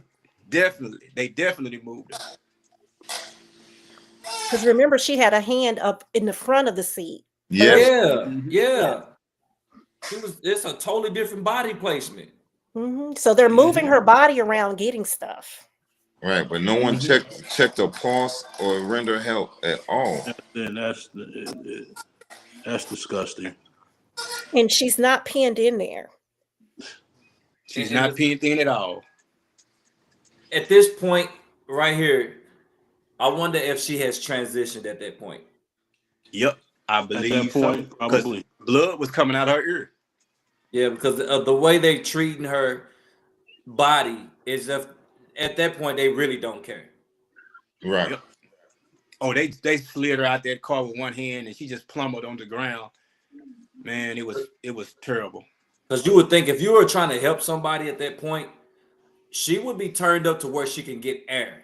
To where even if you don't see a pulse, why would you keep her up to where she can get air until you get her out the car to whatever? I've seen people perform CPR while the person was in the car. In the car. Yep. And mind you, the baby in the stomach, and Demetrius kept telling them she's pregnant. She's pregnant. My question. I'm sorry, Vada. If you look at the time, she's still in the car, though. Like if you look at the time, she's still in the car.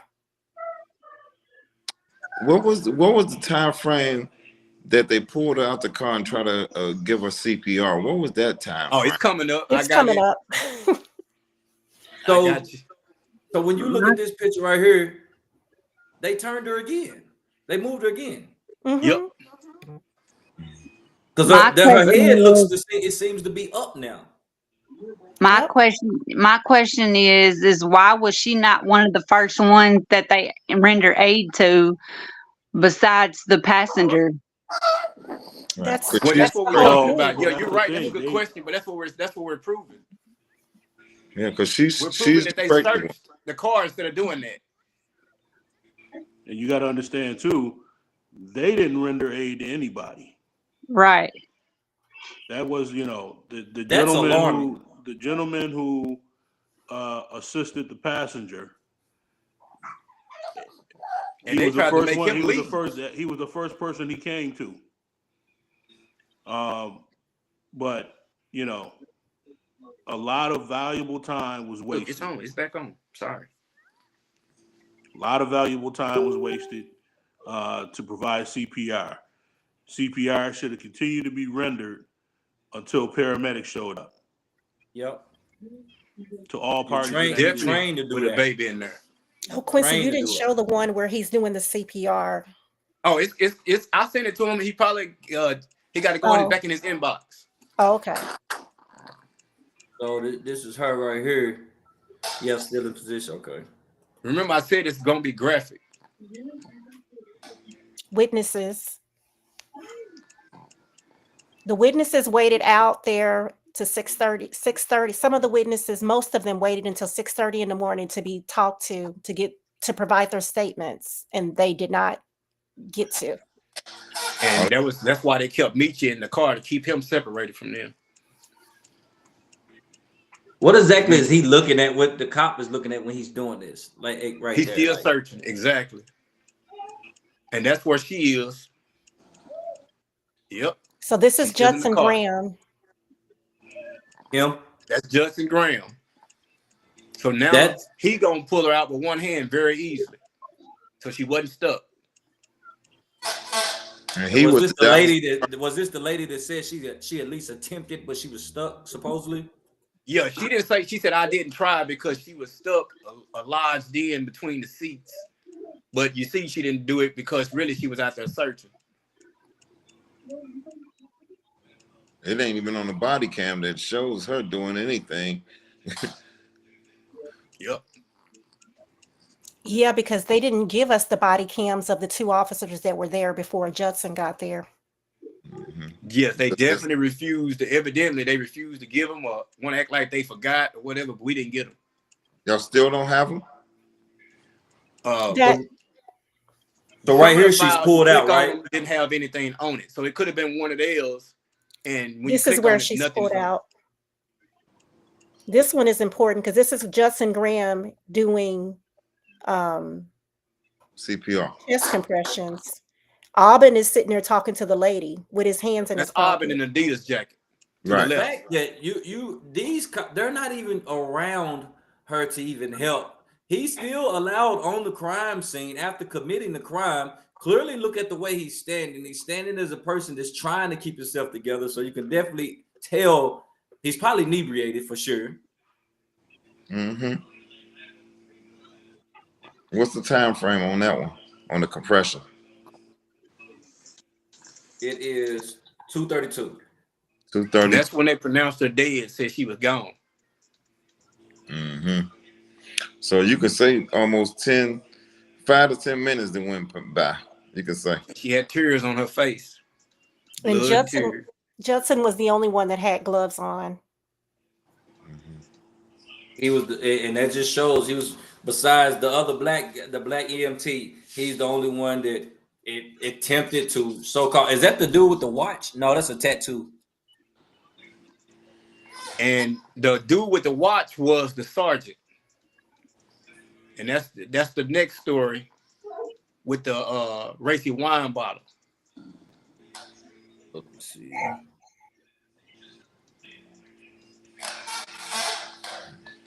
I want to play this video real quick so they can see this. These 911 data. 911 data challenges is considered a rather sensitive subject for many law enforcement agencies.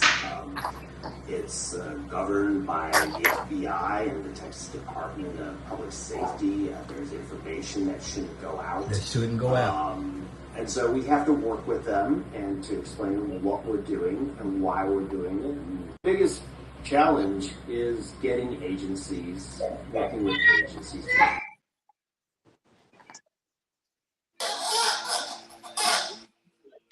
All right, y'all heard this. I stopped that share real quick because I don't want public to see you and I text messages because just in case there's some sensitive information in there, y'all need to keep private. And then I will reopen it again so they can see.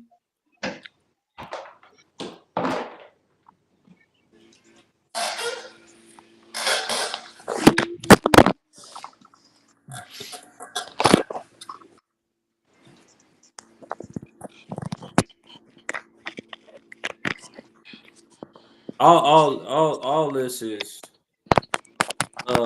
very tragic. And mind you, this is only a half of it. There's other obstruction, and it's kind of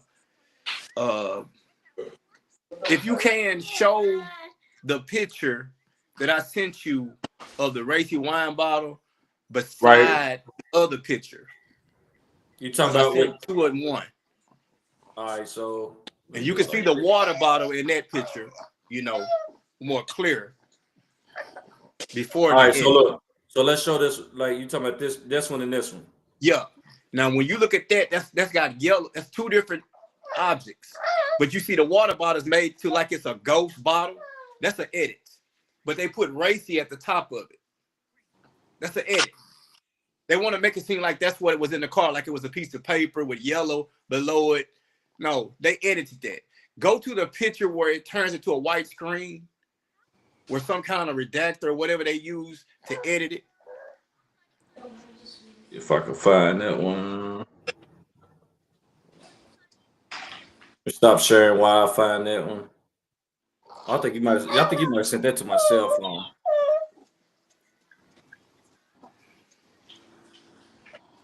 She don't like nobody talking when her little show on. Gracie's Corner.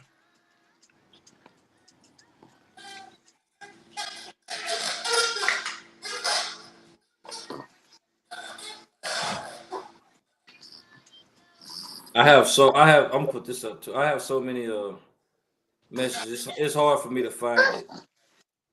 Okay, I'm gonna jump off and resend it to you. All right. Gotcha. All right, so y'all can go ahead and like I said, go ahead and carry on with the story so people can still see what's going on, understand what we're going on from that standpoint.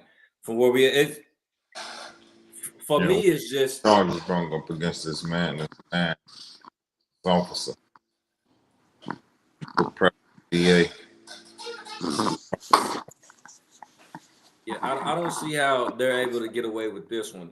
Like everything points out to a crime, him not helping, him leaving the bar. That's what's even crazy. His second job was a bar. You're driving and you rear end someone, taking life, and you're not giving your blood alcohol levels not checked. No field sobriety. No field sobriety. That should have been instantly. Mind blowing. And I just sent it to you, James. Got it. All right. Share it right now.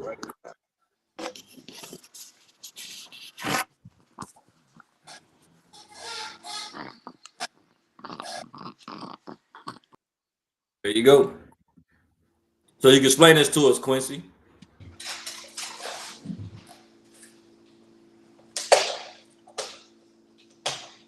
He might have cut out because he sent this. I'm going to take the baby from him so that he'll be on. Okay, now people will have to zoom in to see, but this is the same picture. The one on the left, you can still see the racy wine bottle there by the edge of the door, and you can see the water bottle is clear. But in the other picture, you can see the edit where it's a white screen and a red ribbon at the top, and the water bottle right there. And then that white screen turns into the other identity.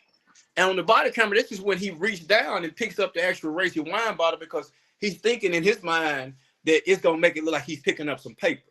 But it caught that first image before he could get away with it. And that was the sergeant. So I'm not going to say his name, but that was the sergeant. They altered that? Yep. Yeah, what they're You doing see it right is there. what they're doing is Hey, it speaks for itself. That's from the body camera. That's what it was at first on the left. And show him what, after that white screen right there, show them what it turned to. The one with the yellow at the bottom. And what they're doing is they're flashing. They have a light flashing. And notice that racy wine bottle is a beige color, not white, not a white piece of paper. And right below the word racy, it's red and gray on that one. But show them the picture that he changed it to. He edited it to.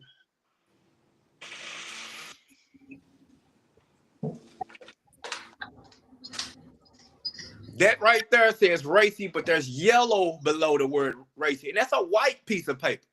Two totally different objects. And you look at the water bottle, it's like a ghost. That's an edit all day. He went to the scene on purpose. Whoever that sergeant was, he went there prepared and on purpose to change the evidence. Because he got the car. And that's the officer's vehicle. So no, they didn't search his vehicle. They helped his vehicle. You see what I'm saying now? They searched Demetrius Cosby's vehicle. But when it came to the officer, the perpetrator, the one who killed my daughter, the evidence was right there in their face, and they tried and they edited it out. Ain't no telling where that is, that racy wine bottle, but it was clearly there. So that's obstruction of justice all day too. All day. Yeah. I mean, I didn't want to go into the next thing, but I'm going to tell you guys this. Okay, now, as you can see, there was corruptness going on. Now, from the hospital scene, you can see the picture on there where they're putting Aquazia in the ambulance. When the Dallas police finally released Aquazia's body to the fire rescue, they've been waiting while they were searching and then pretending to do CPR like as if they didn't know she was dead. She was already dead. They could have went on and let the ambulance put oxygen on the body. CPR on the body. Come on. No, they were supposed to put oxygen on the body. Why are you going to pretend to do CPR on a dead body? So, okay, so they take Aquazia by fire rescue. There's 3 ambulances. They take Katerius Cosby by fire rescue ambulance. The officer, Alvin Carafilla, refused to get in the 3rd ambulance. He was taken to the hospital by DPD. I sent you that picture. Do you still have it? Which one? Where it says it's on the crash report, and Alvin Carafilla is number 1. Got the crash report. Let me bring up the crash report. And you might have to zoom in, or you want me to send you that one little piece that got that on there? Probably send me that one little piece. Okay, I'm gonna send you that. Because it's gonna be distorted either way I try to put it, but I can try to. It's gonna be distorted either which way I put it because it's gonna take so many pixels to get it up. Yeah, and it's the 2nd page of the crash report. Okay, I just sent. Wait a minute, I almost deleted it. Dang. Oh, okay. Now, I just sent it to him.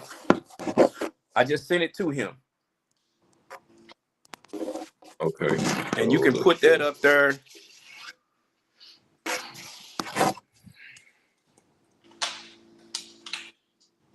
I'm not on the screen. Let me see how I get back on here. Is it up there on the screen? Yeah. For some reason, I can't see myself on this main TV. I think that's on my end.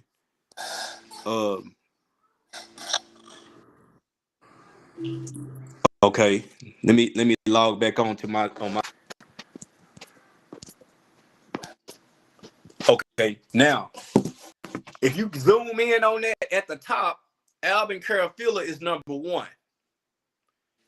It says, if you go to the right of that, it says Baltimore Hospital taken by DPD, his team, the one he radioed.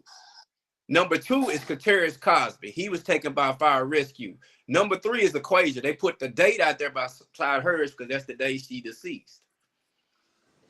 But ain't that interesting? He didn't want to get in the ambulance. They took him to the hospital. Yep. Now, once they got to this hospital, I mean, it has to be said, that Graham guy, Judson Graham, he was all over the place. And he misused Demetrius Cosby's wife information. He was not supposed to be talking to her. And you can hear him on the body camera tell her, we listening. He said, now, the sheriff is going to be coming here to question you, and you're going to want. He went into trying to tell her what to say, create a narrative. He wasn't supposed to be talking up, period. So when he asked her, did she have any family? Where's her family at? She was telling him what she was meaning was Quay only been here 1 week, so she wasn't here long enough to know enough family for somebody else to come to deal with her. So that's what she was saying. So he smirked into the camera like that meant, yeah, nobody there that's gonna care about her. Nobody nowhere else that's gonna care about her. But Quay got plenty of family here. We are from Texas. We have plenty of family here, and they're all involved now, and they're all upset. And also along with that, like I told you, once a Quay body got there and the body cameras are being shown, they show Judge Graham again, the same person going in with the body. They also show him going into the left into the interrogation room where Alvin Carafilla was. And then they show 248 on the camera in the hospital room, and they taking Coy's body in there, and the baby's still in the stomach. And guess who right beside the bed? Judson Graham. Yes, Judson Graham. And he's all over the place. And it's crazy because it's like, how are you in so many places, creating so many narratives? So word is that came to me when I came down, that picture right there, she was in there dead. There's no time on her toe tag, first of all. No time of death. The baby was allegedly at that time, there was no footprints. No footprints for like 6 months. Then all of a sudden, it's almost like as if they was amending her birth certificate. Then all of a sudden, when I finally got it, they said it's ready. They said, oh, she was born at 250 and the Aquazia was pronounced dead at 252. Now, the reason why I'm bringing this up is because that same night before I got to Texas, I was in Tennessee. I was supposed to receive a visit from the local police department telling me that, hey, your daughter's been in a serious crash where somebody else crashed into her and it was a police and she didn't make it. She was pronounced dead at 252. That's not what happened. I got a call at 4 a.m. Long time from 252 from Baylor Scott Hospital social worker. And when I got on the phone, they said, are you next of kin? Are you Aquazia Kennedy's father? I said, yes. I said, what's going on? They said she's been in a bad collision as if it was both vehicles was moving. No, somebody crashed into her. But they didn't say that. And they was like, do she have a living will? Y'all hear me? Yeah. They said, do she have a living will? Now I said, yeah, she have a living will. I said, what's going on? They said, well, we were just trying to see because we have to have permission to resuscitate her. So I said, yeah, do whatever y'all can do to save my daughter, man. So they was like, we're going to do whatever we can do to save your daughter. By the time we got the phone, it's 4:08. Now, y'all know they only do about 10 minutes of resuscitation. So they called me back at 4:18 a.m. Well, your daughter just died. She's dead. Do you think it's important enough, since the mother is dead, for us to save the baby? I said, yeah, save my granddaughter. See, that was the purpose of them calling me at 4 a.m. The Because first if time. you think about it, if she was pronounced dead at 2:52, they called me an hour and 6 or 8 minutes later, pretending that my daughter was still alive, and that she died at 4:18. They needed an excuse of why they had left the baby in the womb. Yeah, and with no oxygen because the baby is no longer receiving oxygen. Right. So I thought it was at fault as well too, Quincy. Exactly. With that said, exactly. And those with the conditions of the baby. Mm-hmm. And mind you, now there was nurses there pissed in the NICU, and they like, that is not the correct time that your granddaughter was incubated. They aligned, and we all are mad. Well, not everybody, because over 5 or 6 of those nurses was married to Dallas police officers, and they was down there laughing at my daughter on that table while she was laying there dead, talking about she must be a stripper. Now, I heard that from one person, and he'll be able to elaborate on that later because he was there. And then about 30 days later, I heard that from the NICU nurses, that the same thing was said, that my daughter was laying there dead. They was on her Facebook talking about her, saying she must be a stripper, and looking at my Facebook talking about my dreads, saying I must be a thug, instead of removing the baby. Now, with that, we have a meeting later with the doctor, one of the doctors. And beside him is this woman who worked at the hospital with a piece of paper writing down the times and stuff. The doctor didn't even know the time of death and stuff. He had to keep looking at her, and she pointed the paper. He said, yeah, I pronounced the dead at 2:52. So tell them everybody that was in the meeting, because that's important. Okay, my sister's there. Sis, you tell them everybody else who was there. So it was me, it was cousin Erica, it was cousin Nicole, it was the director of nursing. There was the doctor who was in the emergency room when Quay came out. the one Well, who did one of them. all the Then there, rest of them did not come. and then there was a NICU doctor who was there, and then there was one other doctor who was responsible for incubation. She wasn't there, but it And was, cousin Angela was on the phone. and cousin Angela was on the phone. Yep. And at this meeting, I said, so what was the main blow at? Where did the baby receive the main blow? Because this meeting is also about the baby and Aquazia. And they tried to tell me that the baby received the main blow up by the head. And, trying to act like that's why the baby had brain damage. And I said, how is that, when they told me when I first came here that the baby took the main blow from the bottom and that's how her legs got broke? You can't do both unless you got hit twice.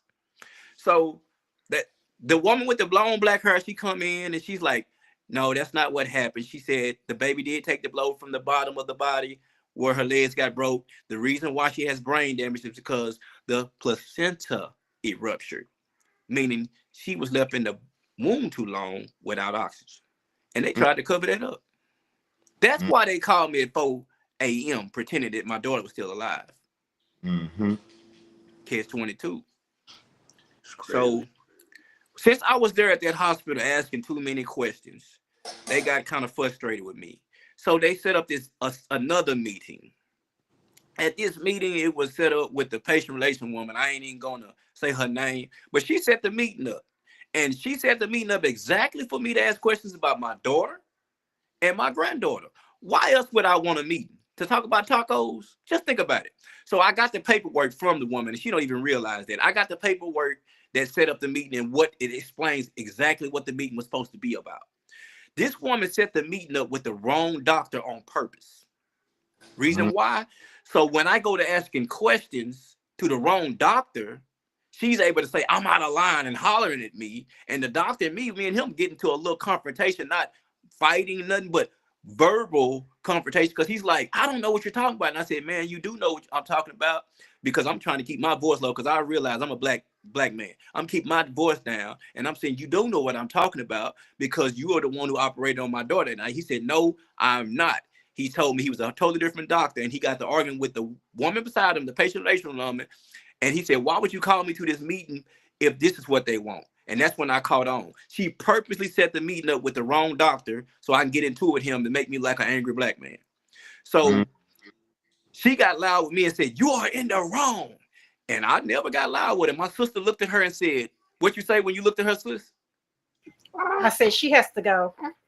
So I said, ma'am, my sister said, you need to tell her to leave. I said, ma'am, you need to leave, because I was in charge of the meeting.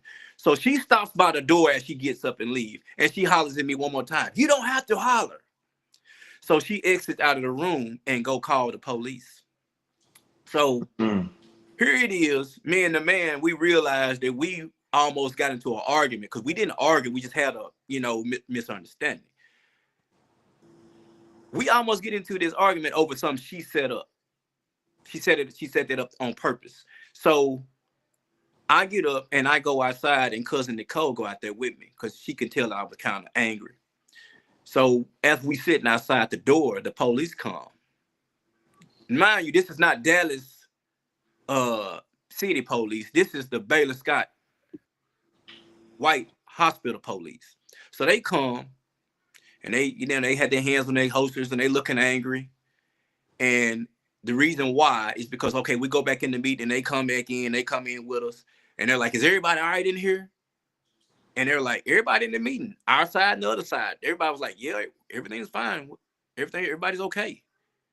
So they wait a little while and then they leave. Okay, that meeting ended up getting over with. We have another meeting that happens. What, the next day or 2 days later, sis? Yeah. Okay, so at this next meeting, we noticed that the police joins the meeting and the lieutenant. Now, the meeting goes fine. We get a little bit more information, but a little bit more confused. Now, after this meeting, the lieutenant walks downstairs with me and my cousin Angela down on the elevator. And he said, man, I feel so bad. He said, everything that you said in there about them covering up and calling you like that was wrong. He said, everything you said was true. And he said, I'm gonna tell you something else.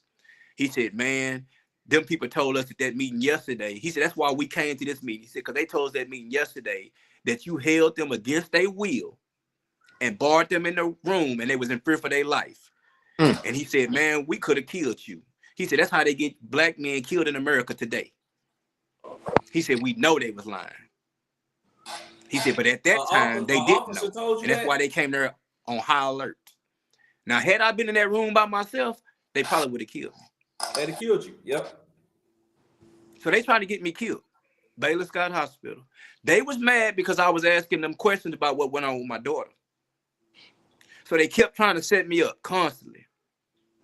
So they eventually barred me from the hospital after I had a meeting with the chief executive. He came to the meeting too, and he's trying to hold my hand. He's talking about, yeah, he know that they're in the wrong.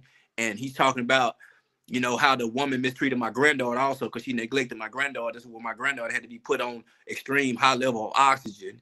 Instead of firing her, they defended her and moved her to another part. And he's talking about how he's going to deal with it, but he's a black man. And, you know, I'm a black man, so I got to do it a certain way, but just give me time. And I promise you, I'm going to deal with them because they wrong.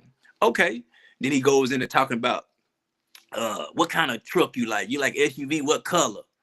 We going to get you a house and all of that. I'm like, all right. And my sister like, he's shysty. So the next day, they barred me from the hospital. Wow. So, but with all that said, they banned you from the hospital. Huh? They were just trying to put a pacifier on you. Yep. And they told all the nurses who told me that information, they threatened them and they said, if we find out who the mole is, you're gonna be getting fired. The mole. Why would you get mad at them for telling me the truth if it's not a lie? If you care about the patient and the baby, you know, if you care about her, why are you going around telling people if we find out who the mole is, you're getting fired? So if they scared to talk, if those nurses are scared to talk, they got a major lawsuit, first of all. So they shouldn't be scared to talk. Let them fire you.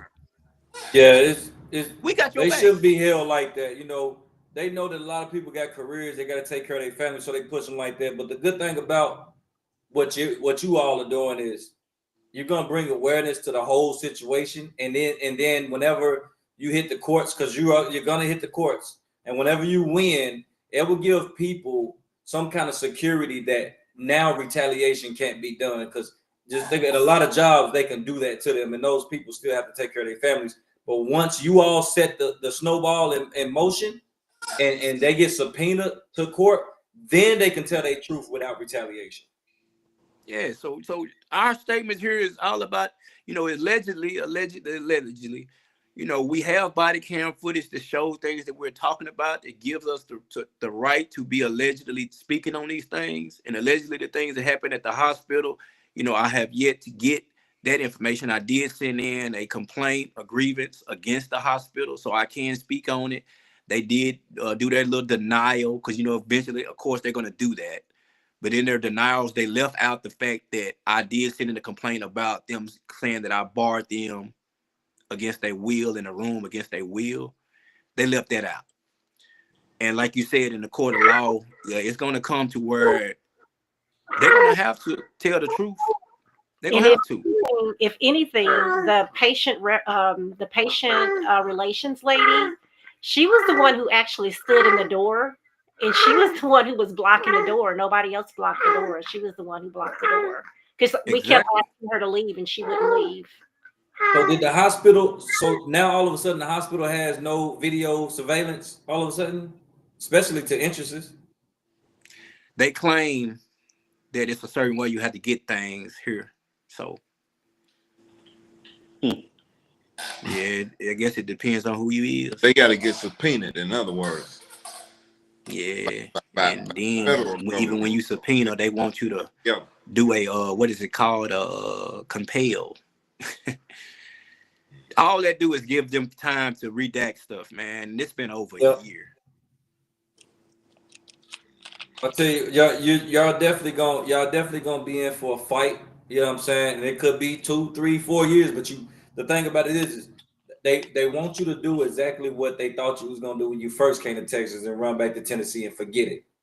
But y'all, you know what I'm saying, y'all can't let it go. You're gonna y'all have to continue to apply pressure, and we're gonna continue to help. Like, we're open to this, and that's the reason why we open this platform, is because now we're gonna fight with you. So it's always I don't care if we have to come every 3 months and do and bring this back up again on a social platform to keep awareness going.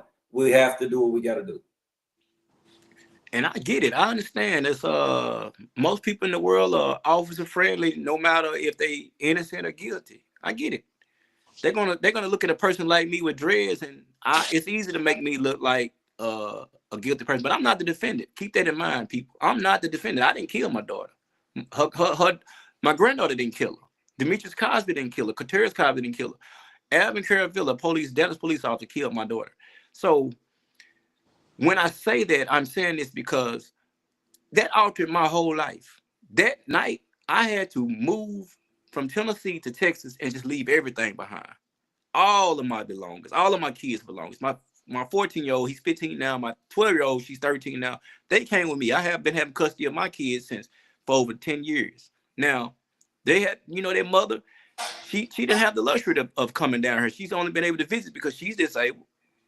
So on our income, we are here transferred from Tennessee to Texas. My rent went from being $215 a month and needed that help because of my income to being here in Texas to where our rent is $2,500 a month. And my whole check that I draw a month goes towards rent. I have a medical condition where, I don't like to tell people, but people remember who worked with me in the past, how I used to pass out at work and fall on the machines. I became a liability, and my muscles tear easily because I have muscular vascular syndrome. So yeah, they rip and they tear easily. That's just how it is. If I do things, too much, too long, and the supervisors, they were like, look, man, you too much of a liability. And I tried to hold on to that for a long time. So what I'm saying is, my whole check goes towards the rent. And I'm left with nothing at the end of the month to go through the month, the next month. And I don't, sit around and quit because of that. But I feel like without no help from this defendant and nobody else that's involved, it's almost as if they're trying to run us off because the bills are stacking up. The baby bills are stacking up. They're charging me for those things. I'm in trouble financially because of this situation, and I didn't put myself in this situation. I didn't ask to be in this situation. I wish I wasn't in this situation. Alvin Caravilla put me in this situation. They want you to feel desperate. We definitely got to seek justice for you, and we definitely gonna push that GoFundMe, and James got your cash out, right? Yeah, it's at the bottom of the screen right now for everybody that don't know that $GQ9117 is his official cash app. You will see it as a business title, but that is definitely his cash app. So anybody that can help, please, could you donate, please? If not, somebody else also tagged his GoFundMe. That's in place. We need to get these people taken care of and help them with their fight. I mean, we all gonna need this time, some kind of help somewhere. Nobody should be ashamed. I don't care if it's 50 cents, $1, $10, whatever. It's going to be appreciated. Any support will be gratefully appreciated. Any support. Yeah, definitely help because I have appointments for the baby that I have to go to, and sometimes we have to call those appointments off because of the travel. You got to have gas to go places, I have low tires need replaced. It's just a lot of things that I have to do with this baby and the traveling. I want the traveling to be as safe as possible. We did fill out for victims crime compensation for the baby and Aquazia. We filled out 2 of them. We did not receive them because, again, they said that they don't help like that because it was considered a citation. Her death was not a citation. So I'll say again, thank you guys, man, for having us, and to the world, man. It's like I said, anybody that's watching, What would you do if it was your daughter? Yep. You know, as patient as I was throughout the year, you didn't hear from me.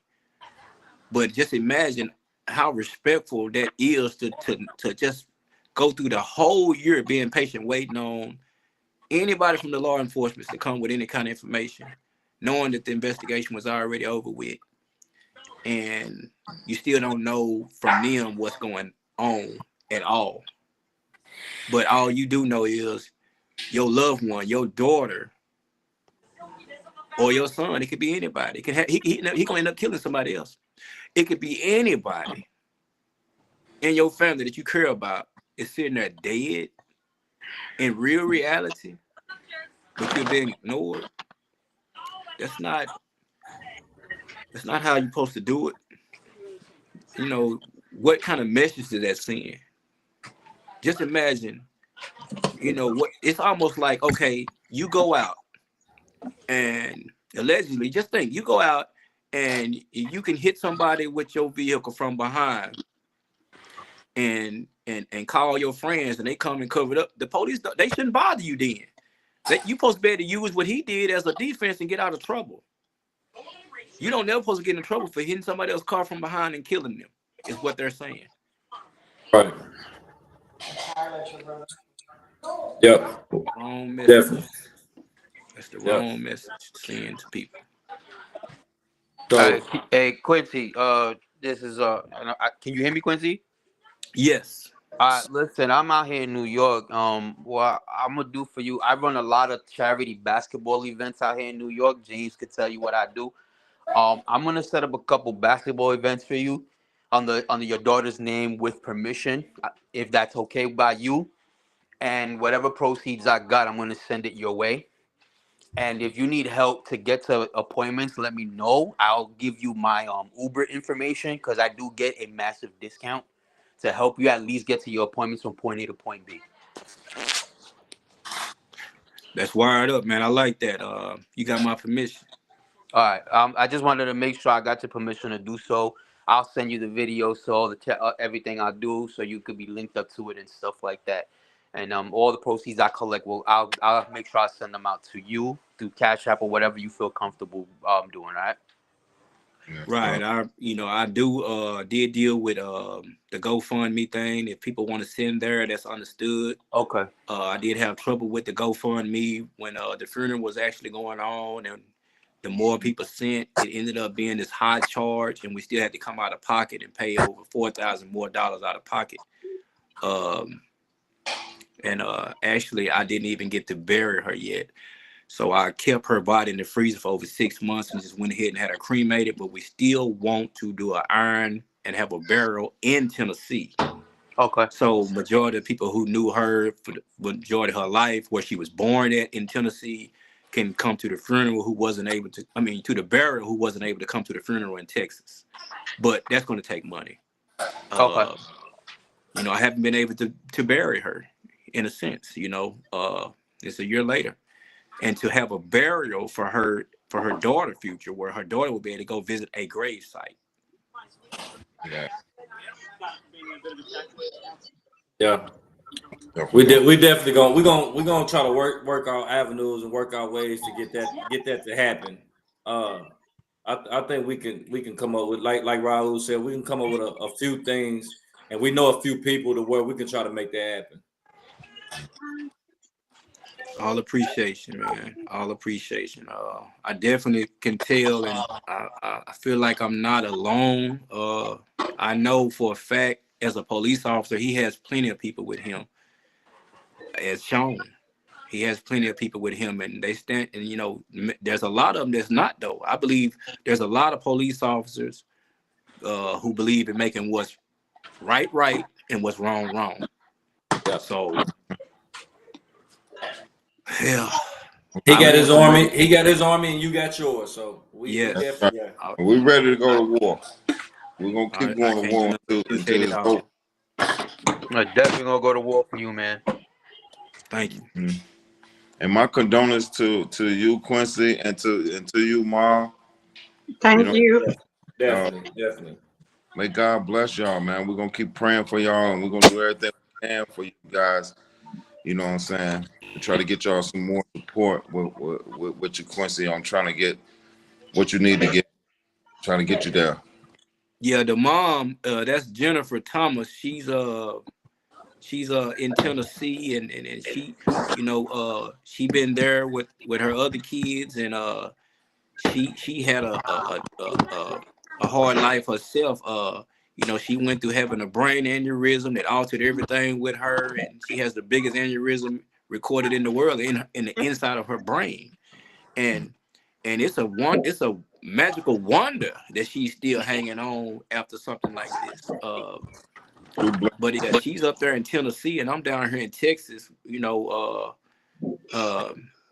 And she's up there trying to get things done on her end, and I'm down here trying to get things done on my end. But like I was saying, hey, I can say that everything that's happened from January of 2024 up to now, man, I wouldn't wish this on nobody. This is just horrible, man, and I feel like I'm being for real, man. I really feel like it's like the Twilight Zone.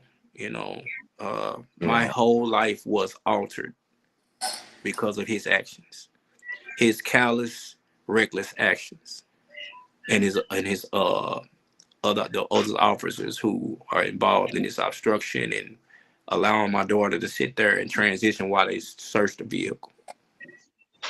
Yeah. I mean, all the hospital too, man. We got to keep it going all the way to the hospital as well. Yep. Yes. Yep. Yeah. So everybody that had a hand in this seemed like it was faulty. Yeah, it's a huge cover up. At this point, it's not just a crime; it's murder because it's a cover up. It's murder. Yeah, And I agree. we're gonna uncover it.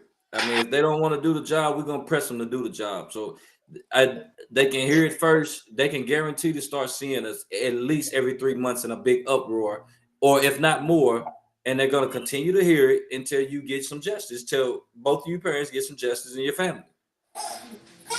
Correct. I agree. Thank All you. true. We definitely appreciate you all for sharing your story, and we're gonna be reaching out, asking is it okay to do some things or connect y'all in on some things or with some people, and let's just try to make this right, and we're gonna try to help cushion whatever blow that y'all taking right now as much as possible. All right. Thank you. God bless. It took major courage to do what y'all did tonight. No doubt. All right. So I guess we can wrap this up. You said what, Griff? Huh? What'd you say? I said, God bless that grandbaby, Skylin. Right. Right. Yeah, she was labeled the America baby, but they don't do nothing to help the America baby. They don't even talk about the America baby. That's so crazy. Yeah, that's right. That's right. Because they said it was a miracle that she survived that long without the oxygen, and all of a sudden it was like, okay, move on. You Google America babies in Dallas, she don't show up. You see other babies, but you don't see her. GI miracle, baby. Her mom living through it, baby. You're blessed. Yeah. It's all right. We gonna show up, so it's all good. Definitely. All right, so I let everybody get up out of here, and Quincy, we're gonna be touching bases, and as you see fit, when you get anything refreshing or anything new or anything y'all want to bring your family in on and you want to speak about, be sure to let me know. We're gonna bring it to the forefront. We just can't let up off of them though. Sometimes we start stuff and we don't finish. We can't let up off of them. That's for sure. And to the people that was on that post laughing, that's not cool, man. But I'm gonna remain respectful. And I'm gonna just say this: this can happen to anybody. Yep. Thank everybody for coming in. Thank everybody for the shares. We really appreciate everything. And remember, even when the video is done, hey, people, feel free to go back and watch it. It's gonna happen a lot anyway. And just share it. We want to share this story. Continue to share. Please. Appreciate everybody, man. He a crazy kid. All right, thank Tell my everybody. grandbaby I love her. Thank y'all. You said what? Tell my grandbaby I love her. She love you too. Okay. All right, y'all. Later.